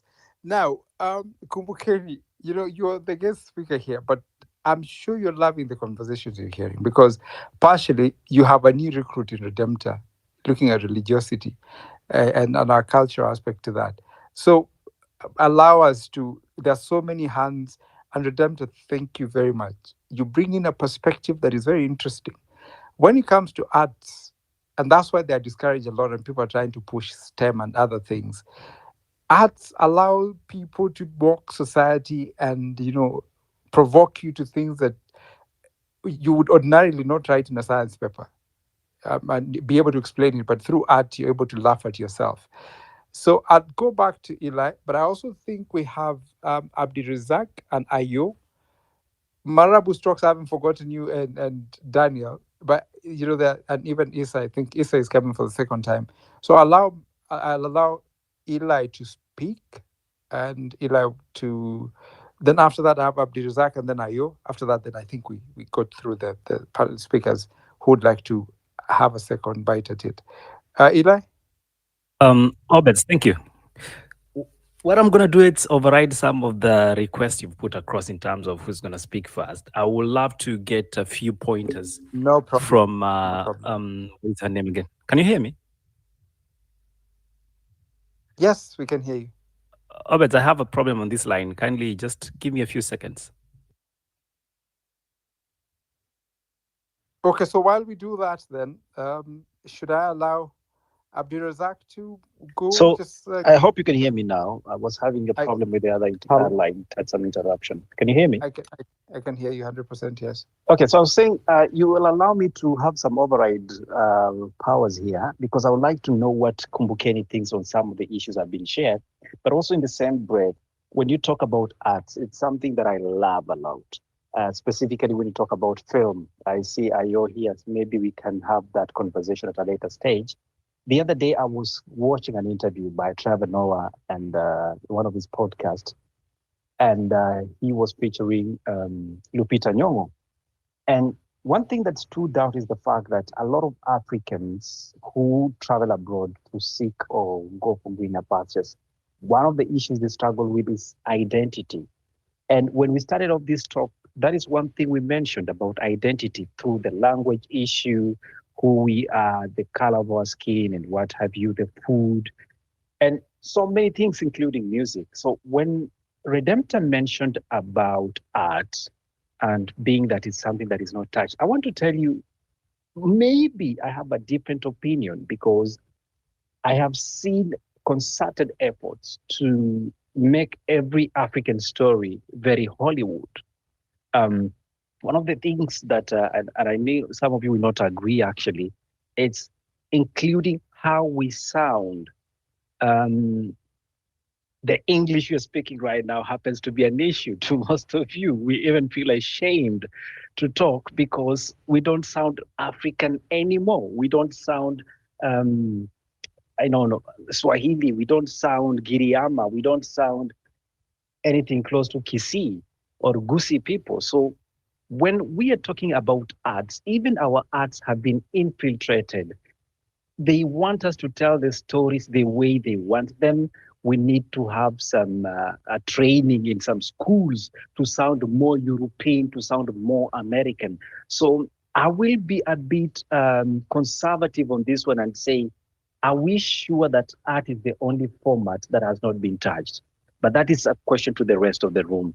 If you allow me, let's get quick pointers from Kumbukeni, and then we go to the list you've given us. Thank you. Obed, nilikuwa nangoja uniambie. And you know what, Obed, I'm actually so that to lighten the mood, I'm gonna say I'm impressed you've kept your suit picture after you were dissed the other day. So just to lighten the mood. But we were in a room together, if you remember that, and Jeffy was like, he's questioning why your profile picture. But to answer your question, Mizani, yes, art has been touched for that very reason that you said, and it's very interesting you're saying this because now I'm partnering with an individual who has started an Ubuntu, an Ubuntu run film, documentary film company, and we are helping him grow it. So that is something, for those of you who follow me, that is something that we need support in. We want you to watch his films. Those who can afford to buy his films, you'll see me post them in my profile. So that is when we talk about economic liberation and when we talk about doing action and stopping to talk, that is a simple way you can start, right? His films are less than $40. So if you have the money, go buy them and support that company to grow. Support that brother to tell our stories from our own perspective without that white gaze. Toni Morrison, who is still is, because of, if we believe in African spirituality, she's still with us in ancestorhood. Her spirit is still here with her, influencing a lot that we are doing.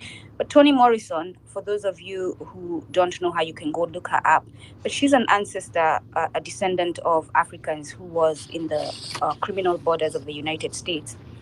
And she was a great writer. But she points out that, and she's doing an interview at one point, and the person is asking why she focuses on Black people when she's writing her stories.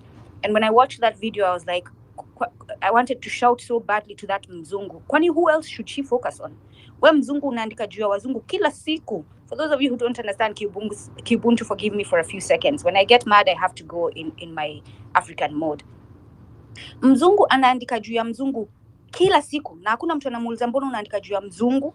Alafu mzungu has the nerve to sit in front of me and ask me why I'm centering my stories as an African on African people. And this is what happens, you're right.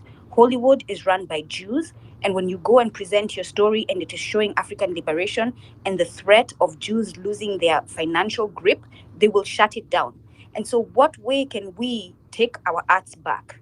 And by the way, yes, everything has been taken over, including art. One way we can do that is supporting brothers like the one I'm telling you about, who start, and there are many, there's some in West Africa as well, who start a company that is run by us, that is not going to cater to all of this, the white gaze, right? What the white man wants.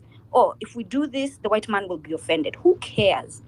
Do you not realize that if the white man has lied to you that he is superior to you, when you say you're a human being and you're not inferior to him, he will be offended.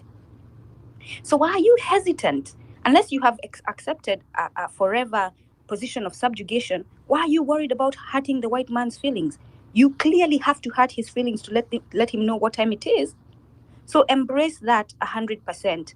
And Mizani, that whole story of it's like Afrobeat, right?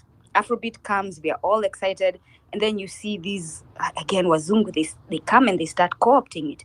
And instead of the Afrobeat artist saying, no, we're not going to be like you, they're like, I need to make money. So, oh, you're telling me I need to be this way, I need to wear chains, I need to wear gold teeth, oh, I need the girls in my video to wear nothing, close to nothing, or I need them to shake their booties. All right, I'll do that, give me the check. Instead of standing and saying, no, this is like Fela Kuti, this is how Africans do our art. You either value it or you step aside. My Africans will value it. And Fela Kuti did very well standing by his culture and not accommodating whiteness and white fragility. Regarding GDP, GDP, by the way, is something that is very misunderstood. And I encountered clarity on it, and I'm still not even 100% certain about how it works. But while reading Ha Jun Chang's things, they don't tell you about capitalism. But GDP, a nation's GDP could be determined as high just because of one individual who's really, really wealthy. And this is a flaw and a very misleading thing about GDP, where we think a nation is doing well economically because it has a high GDP. Yet, for example, in the United States, they only have a high GDP because Elon Musk, Bill Gates, the Koch brothers, the Walmart brothers, they're producing. So GDP simply measures the total value of goods and services produced within a country, without considering how that wealth is distributed across the population. So the United States is a very, very inequitable country, but it has a high GDP. The United States has several cities that are underdeveloped. Like if I show you, I always say I'm going to do videos of the cities here that are underdeveloped. And I always don't do that. But if I show you, Kibera is going to look like a nice neighborhood. Like this is the lie that these white people have told us so that we believe the lie that they are superior. And it's only because a few people are rich in that nation that they say the GDP is good. So GDP is not a good measure for us to use to determine how we are going to move forward economically. The idea that resources is our commonality is not true either. It's not accurate because there are some nations, if we're going by the colonial borders, that don't have resources. Our commonality is our spirituality, that Ubuntu in our and this is this is a misunderstanding, misconception. I don't even know what to call it that people have. And it feels weird to correct a South African on Ubuntu when the word is a Nguni word, but the practice, the principle of Ubuntu does not just belong to South Africans, but it still feels weird to be correcting him. Um, Ubuntu could also mean killing your enemy to protect your community. So people think Ubuntu is just about kindness and niceness and hugs and forgiving people and turning the other cheek. No, that's what the white man has lied to you. And the white man is very good at taking your concepts and flipping them so that you don't embrace them because they realize how powerful they are. For example, the white man and the Arab is very good at telling you that Kiubuntu, erroneously known as Kiswahili, is Arabic, so that you don't embrace it because they saw how powerful it was when you were all talking the same language in the eastern side of Nsi Ubuntu. So our commonality is our spirit of Ubuntu. Economy being the main issue we should focus on, no. Because as you've seen, your economy, you cannot even build your economy if you're not sovereign. So sovereignty is the main thing we should focus on. Because if you're not sovereign, you have no control over your economy. You have no control over your politics. You have no control over your spirituality. You have no control over your education. You have no control over your whole being. So sovereignty, the idea that you can decide for yourself without anyone punishing you or judging you or telling you that you should not do this way, that is the main purpose. That is the main goal that we have.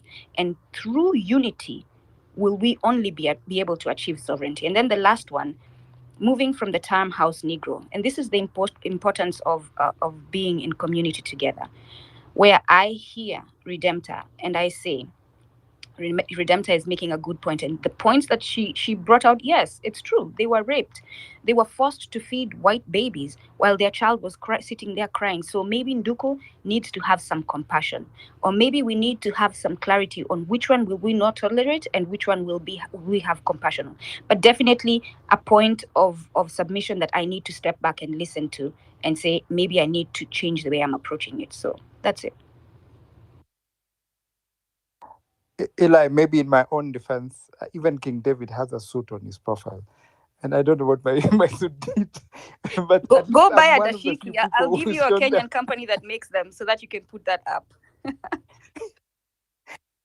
You know, Yeah, at you least know, I'm as not you the only defend one. yourself, Kumbukeni, you have to understand that there's at one point a gentleman who said, "Buy Kenya, something Still Kenyan." Kenya. And by the time they were going to cabinet meetings, they were looking like three musketeers. But that's story for another day, right? Obets, back to you. Yeah, thank you very much, Kumbukeni. I'm gonna reach out to you. I need to know that company.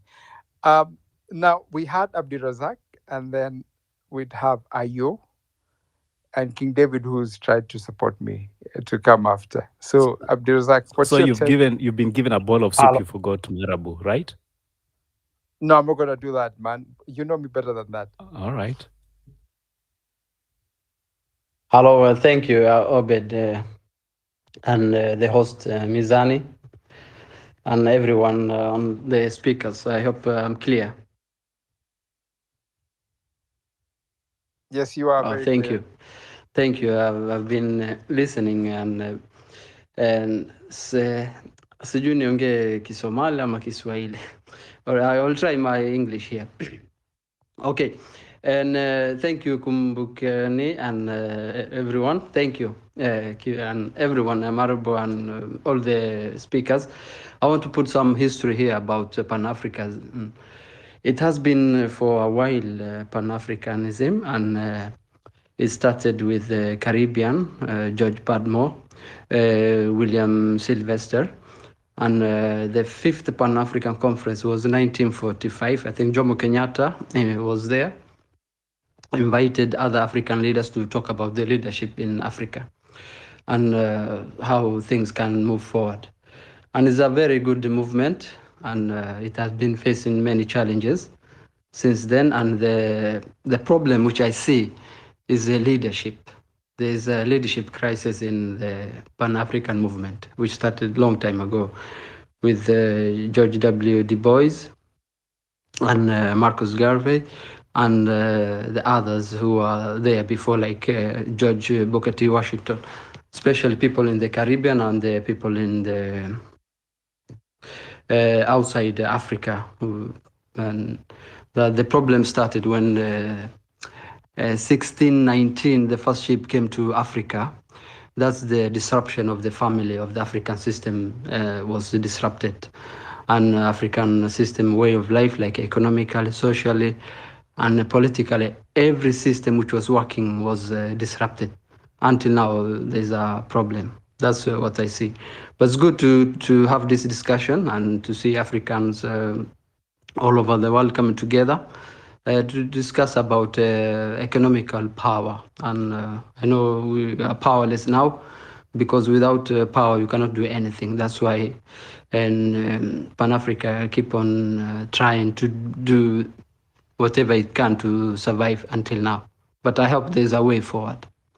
Let's keep discussion alive in Africa. And it's very important, very, very important. Let's discuss about schools and everywhere Pan-Africanism. And economically, we are not there, honestly speaking, because we have all the resources. And Africa is rich of resources, and everyone want to rob. So you cannot rob people that have nothing. So you have to ask yourself why people are coming to Africa and take our resources and economic and mineral resources. So they have to be. We have very important things, but we don't see it. That's the problem. And the next economic power in the world will be the Asian. And the Asians, I think 2025 will be the first economic in the world or second. But I hope so. I hope. So we have to put ourselves together and come up with a good theory. And that's all. Thank you. Thank you, Abdirazak. I wish you spoke Somali. We'll have to get translation services. Okay. Or Sawa. Hakuna shida, tutaongea Kisomali. Thank you very much. That was on a light note. Ayo, you have an opportunity to put your points across? Not now. Good evening. Can you guys hear me? Good evening, Ayo. Please feel free. Yes, we can. Thank you so much. Such an amazing topic this evening. And thank you so much, Mizani, Real Joe, and Obeds, and all the speakers, and Kumbukeni for bringing such an amazing topic. I, however, want to look at this conversation from a very different direction, if you permit me, and I want to focus on why Africa. Someone said why Africans, but I want to focus on why Africa and why now. You know, in this context of renewed Pan-Africanism. And I believe, from where I sit, I believe that Africa stands at a very pivotal moment in its history, and this is actually characterized by a resurgence of activism among the youth. And the question of why Africa and why now resonates deeply to me, because various interrelated factors converge to inspire a new generation of Pan-African activists. And these factors might include factors like historical legacies, could be technological advancements, could be pressing social and economic challenges that Africans face in their different countries or Africa at large, and it could be a growing demand for political reform. So I believe the relationship between Africa and Western nations have raised a few or many questions about external influences and whether Western foreigners are our enemies or they are potential allies. And when you examine these dynamics, you'll find that urge of there's some level of historical legacies that we as Africans can relate to, and we have gone through in a way. And the roots of Pan-Africanism, it traces us back. They traces us back to the early 20th century, when we had leaders like Jomo Kenyatta, Kwame Nkrumah, Tom Mboya, the Web Du Bois, if my history serves me right, and by advocating for Africa unity and liberation from the colonial rule, these leaders, these African leaders, did a lot to us. And movements such as, African National Congress way back in South Africa, which fought against apartheid, they actually have left us a lasting legacy. When you come back to Kenya, the modern movements, like for example in Kenya, we just went through the hashtag Reject Finance Bill movement that we tagged the Gen Z movement. Those are historical legacies that will last in our books of history for quite a long time. And today's activists, they actually draw inspirations from these historical struggles. Hence, they tend to recognize their role in continuing the fight for justice. And for instance, the youth-led, for example, the youth-led Fees Must Fall in South Africa, which began in the year 2015, if I'm not wrong, it tended to sought to address the rising cost of education, and it was actually rooted in the broader struggle for equality that has in return defined the country since the end of apartheid. And this historical context informs contemporary activism and foster a sense of responsibility among young leaders, youth leaders, to honor their legacies of those who came before them, for us to continue whatever the good job that they left behind. And when you look at some other factors like the rise in the role of technology, you realize that today we are more of the digital revolutionaries, right? And the digital revolution has transformed Africanism, or rather activism in Africa, hence providing tools that enable connectivity and communication like never before. When you look at something like social media has really played a very huge role, and we've seen what it has done in Kenya, and we've seen what it did in Nigeria with the hashtag EndSARS movement, SARS movement in Nigeria, and particularly targeting the SARS, the special social anti-robbery squad, which through viral posts and online petitions, activists actually drew international attention to their cause, hence illustrating how technology can amplify local issues and actually create a sense of global solidarity. One of the major issues that us as Africans in Africa face are the social and economical challenges. And the numerous pressing social and economic, I'll call them socio-economic challenges that demand, immediate attention. You realize that high youth unemployment rates, which exceeds almost 20 or rather 30% in many African countries, exacerbate feelings of discontent and frustration. For example, if you go to a country like Tunisia, in the year 2010 towards 2011, protests that sparked the Arab Spring were driven by youth unemployment and economic despair, and hence leading to a demand for political change. And when Africans come, I've realized that when Africans come together, we tend to desire that political freedom, that political reform, whereby, because at the end of the day, each and every country, whether be it economical, be it social, it is all run by the politics of that country. So when we demand political reform in our countries, it's like another powerful motivator for new generations of activists. And many African nations actually grapple with governance challenges, including corruption and authoritarianism. For instance, the protest in Sudan in 2019, which actually included so to say, in short,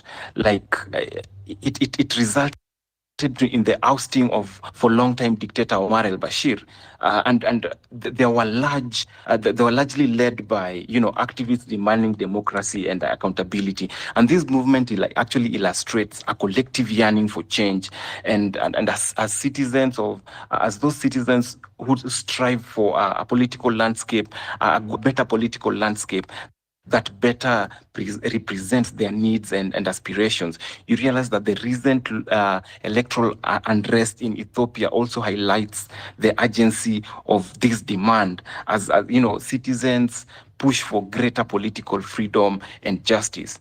And someone asked a very interesting question here. Are Western foreigners our enemies? Actually, it's ally who actually asked me, are Western allies, are they our allies or our enemies? So I believe as much as African nations navigate these challenges, there's this critical question of whether Western foreigners are our enemies or not. I'd love to say that the answer is actually complex in a way. And on one hand, there are valid criticism of Western interventions in Africa, particularly those that have historically prioritized exploitation over collaboration, and colonial legacies and economic disparities. And interventions, and those interventions are justified under the guise of humanitarian aid that can foster a resentment and perception of Western nations and adversaries. For example, the debate around foreign aid often highlights the dependency that it creates, which to some extent, some people argue that it undermines local governance and development. And on the other hand, not all Western engagement is detrimental. And many Western organizations and other governments are working alongside African nations to address issues such as climate change, public health, and some stuff like education. So I believe that these collaborative efforts, such as global partnerships for education, and even right now, some other countries are giving African nations scholarships. I feel such for African students to continue with their education and advance their countries. I feel such collaborations are really helping Africa in some way. And yes, I'm just as I land, I feel such collaborations are actually enhancing Africa to some extent, and some is not even advancing Africa, because you realize that some African students go forever, they never get to come back to their countries. So as a filmmaker, just as I land, I feel like film has really emerged as a powerful medium for promoting Pan-Africanism and hence serving both cultural expression and a tool for activism. And I really applaud countries like Nigeria and to some extent Kenya and to a larger extent South Africa, whereby film has been used to, to voice the challenges we go through in Africa and speak for ourselves, and even contributing to Pan-Africanism by the Africans speaking their African languages in their films and selling them to international platform like Netflix. So I believe if Africans could just come together and fix Africa themselves instead of depending on the Western cultures and the Western nations to fix Africa, then we will start moving towards the right direction. Because I believe our leaders have really messed Africa up by, bringing the Western cultures and Western, depending on the Western aid to develop Africa. Because I believe Africa has enough resources to develop itself and stand on itself without depending on the Western worlds. That's my contribution. Thanks for listening.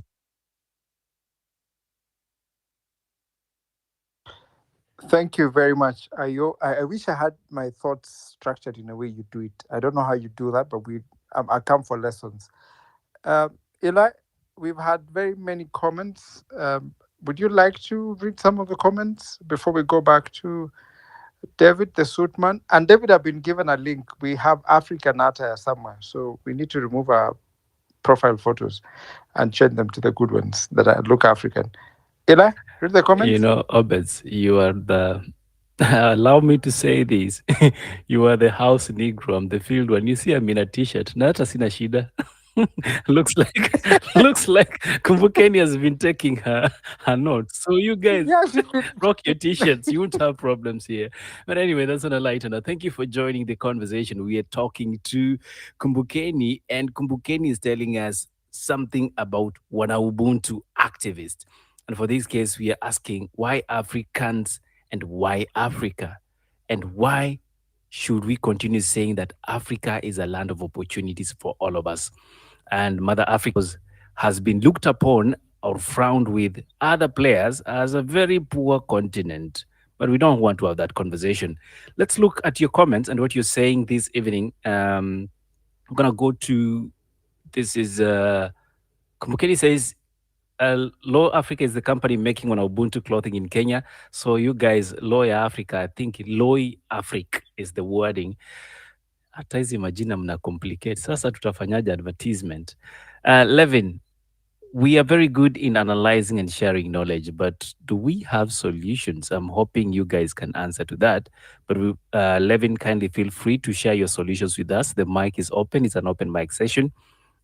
We also have Anna, who is saying, AU has been corrupted to the core. It's not working for intended purposes, not united, not collective in decision making, and worse, have no independent finances. So if we want Africa to unite, Gen Z need to create their own organizations with new structure and their own rules. Why do I hear Ruto in this when he was globetrotting, telling the European why Africans need to have a fair share of the financial instruments around the globe? But anyway, thank you for that. I do appreciate. Mositano says, by the way, this is just a question. Was Tom Mboya a true Pan-African, considering the fact that he was the white man's favorite and he carried himself as such?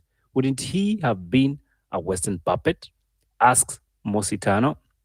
I think, Obez, you love reading history. I'll come to you for that.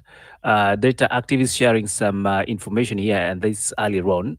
Median age in Africa is the lowest in the world, while the births per women are the highest in the world. Again, Obez and your friends, you're overworking. Africa has the youngest population in the world and the fastest population growth rates in the world. But then again, but you don't live long enough. That's why we need to give birth to many more. Do thy words. let's keep focused. Thank you, KD. Did you know that only 8,000 Kenyans control the Kenyan GDP? And to some extent, Kumbukeni talks something about the GDP. But of course, we're talking about the wealth control in our country. It's something you need to look into as we have this conversation. I must say there's a lot of messages coming in. And for some reason, X is marking them as spam for no reason. Iris Issa, who says agents are not are at work again as they are sabotaging the sound as everything is now coming across in very slow motion style as someone is playing around with the pitch of speakers' voices. So, if you are on a laptop device, you want to completely shut down the session and reload the app. That should be able to fix the problem. And for those of you who are experiencing the same, and you are on the app, kindly clear your cache and rejoin the conversation. That should help to fix the problem. For now, I want to cross back to you, the real Joe. I think after giving you the ministerial job as Mr. Green, you can give us a quick remark and then allow the other speakers to proceed with their submissions. To you, Mr. Green. Thank you, Obed.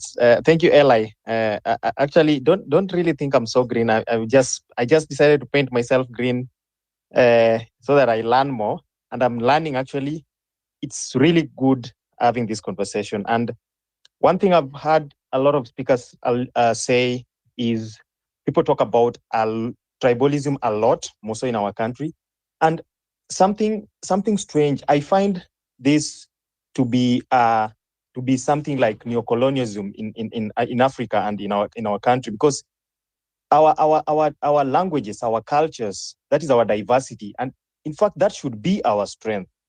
But along the way, someone turned it into our weakness, and then we have to find our way of getting our diversity back to our strength, because diversity is what makes Africa the place to be. I mean, anybody who is out of Africa somehow sees this continent, even if the perception when you are out of Africa. A few friends out of the country, Africa has been painted as a very poor country. There's no internet and things like that. But when they come, they find things are different. I believe you say Africa has been painted as a poor continent. You are acting like you're white friends. Africa is not a country. Yeah, Africa is not a.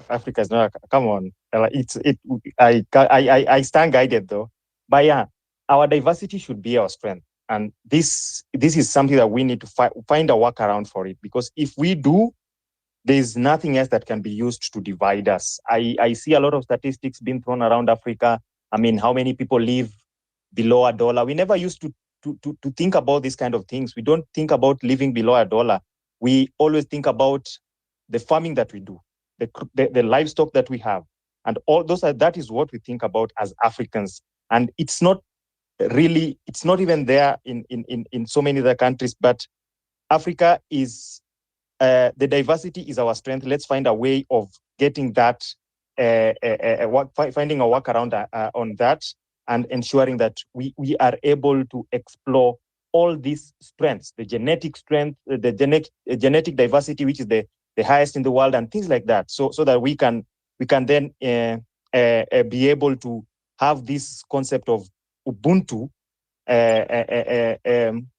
spread all over Africa, because I struggle a lot of times when I go out, when you go out of the continent and you meet Africans or you meet even Kenyans, you realize that tribalism is only in Kenya. When you're out there, Africans are trying to identify with each other.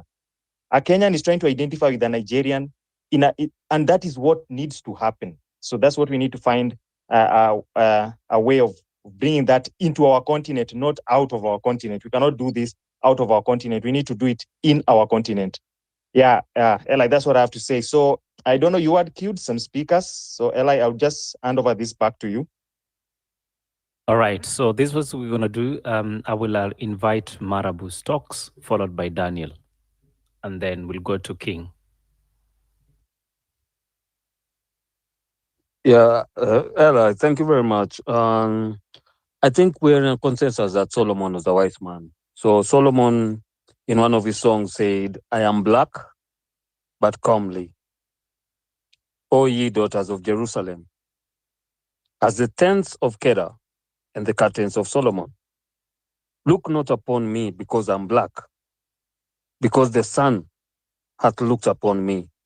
My mother's children were angry with me. and they made me the keeper of their vineyards. But my own vineyard, I have not kept. I think that is the story of Africa. What is happening in America right now? We used to have Pan-Africanists in America, but they have changed.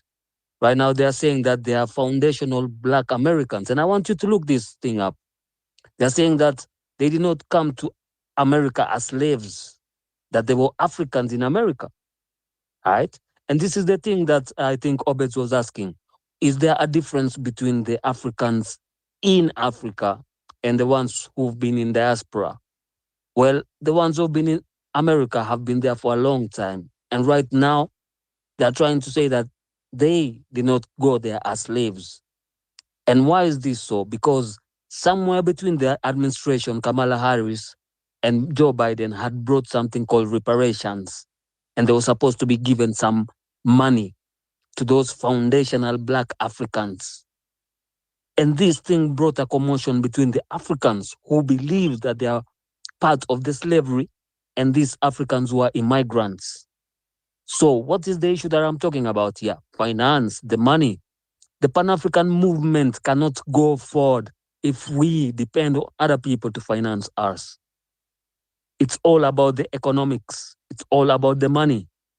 And this is what Marcus Garvey was trying to talk about in 1905, that we need to come up with funding for the African agenda, right? And all these people, like somebody was saying that when you see people go to the climate conference, right now we have the Pan-African Youth Conference, and the children who are on that youth conference are the children of the same leaders we're talking about right now.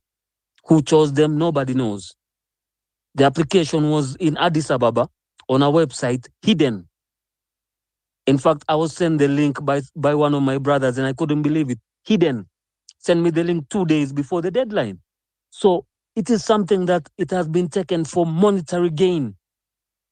And us right now, when we're talking about Pan-Africanism, even if we know the history, even if we get the ideology right, but we don't get the finances right, we will go wrong. The same thing some of our upcoming politicians were telling us in Kenya. We need the money. Even in Pan-Africanism, we need the money. As long as we are being funded by our oppressors, we can never sing a different tune. So it's all about the money. The first solution is to find a way to monetize the movement for it to be independent and for it to stand alone and to stand the test of time. Thank you very much for the time. Thank you so much, Marabooks. We need us to finance ourselves. And let's go to the next speaker. I think we had queued in, let me see, my list. Daniel, you have a quick submission before we have the next speaker, please? Yeah. You tell me when my time is up. I think I want to weigh in on the something that was said way earlier about the AU, and it marries very well with what. Could you kindly get your mic closer? I would like to hear you audibly. Yeah, you can hear me now. Can you hear me now?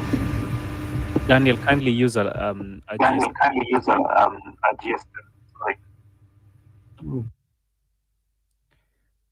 You'll join us after you've changed your device. Kindly. We'll go to David, King David. Good evening.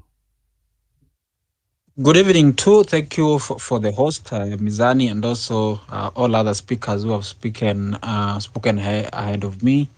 My name is David Tuitoyak, a member of Enduroy's community in Kenya here, a very minority community, but a passionate advocate for transformative leadership. And I think today I need to put forward my thought when it comes to Ubuntu spirit and also the issues about the Pan-African. One thing, our major challenges are really foreign, because most of us, for example, and I think I accept the challenge like you fronted, my profile speaks, it speaks more of a foreign than an African context. And this is because of the design that we have found ourselves in. I believe, for example, taking Kenya as a typical example, is that the constitution we have here is foreign. Somebody just lifted from somewhere, and agree that we try to domesticate just to fit Kenya, which was a very wrong approach, rather than going by the cultural practices by many Kenyans that is tend to be subscribed by many to become the foundation of our Supreme Constitution. So in this case, talk of even the education system that we have found ourselves, it has really literal about our culture. Remember, going by the history written, it was written by somebody else with a control perspective in mind.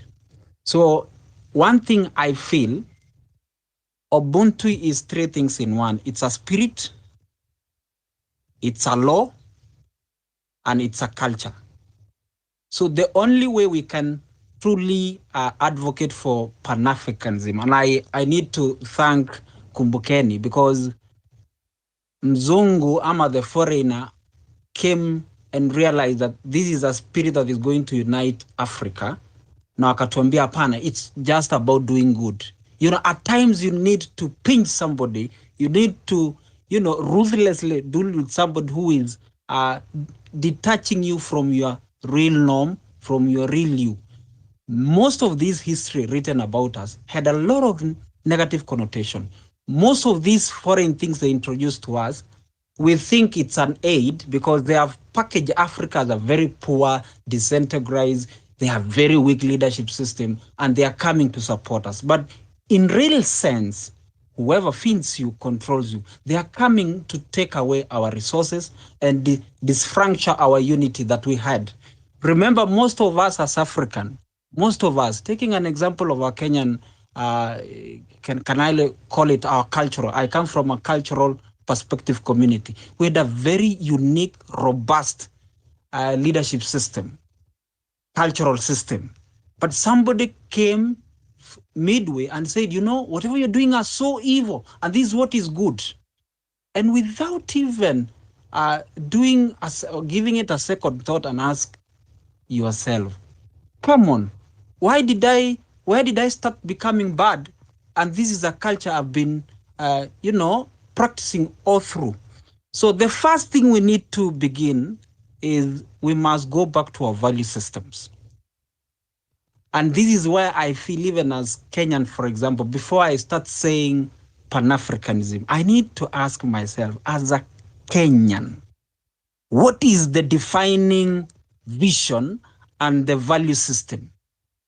We can't say that things that are written in the Constitution is what defines who is a Kenyan and who is a community, who is a society. No, it is by that which is commonly practiced.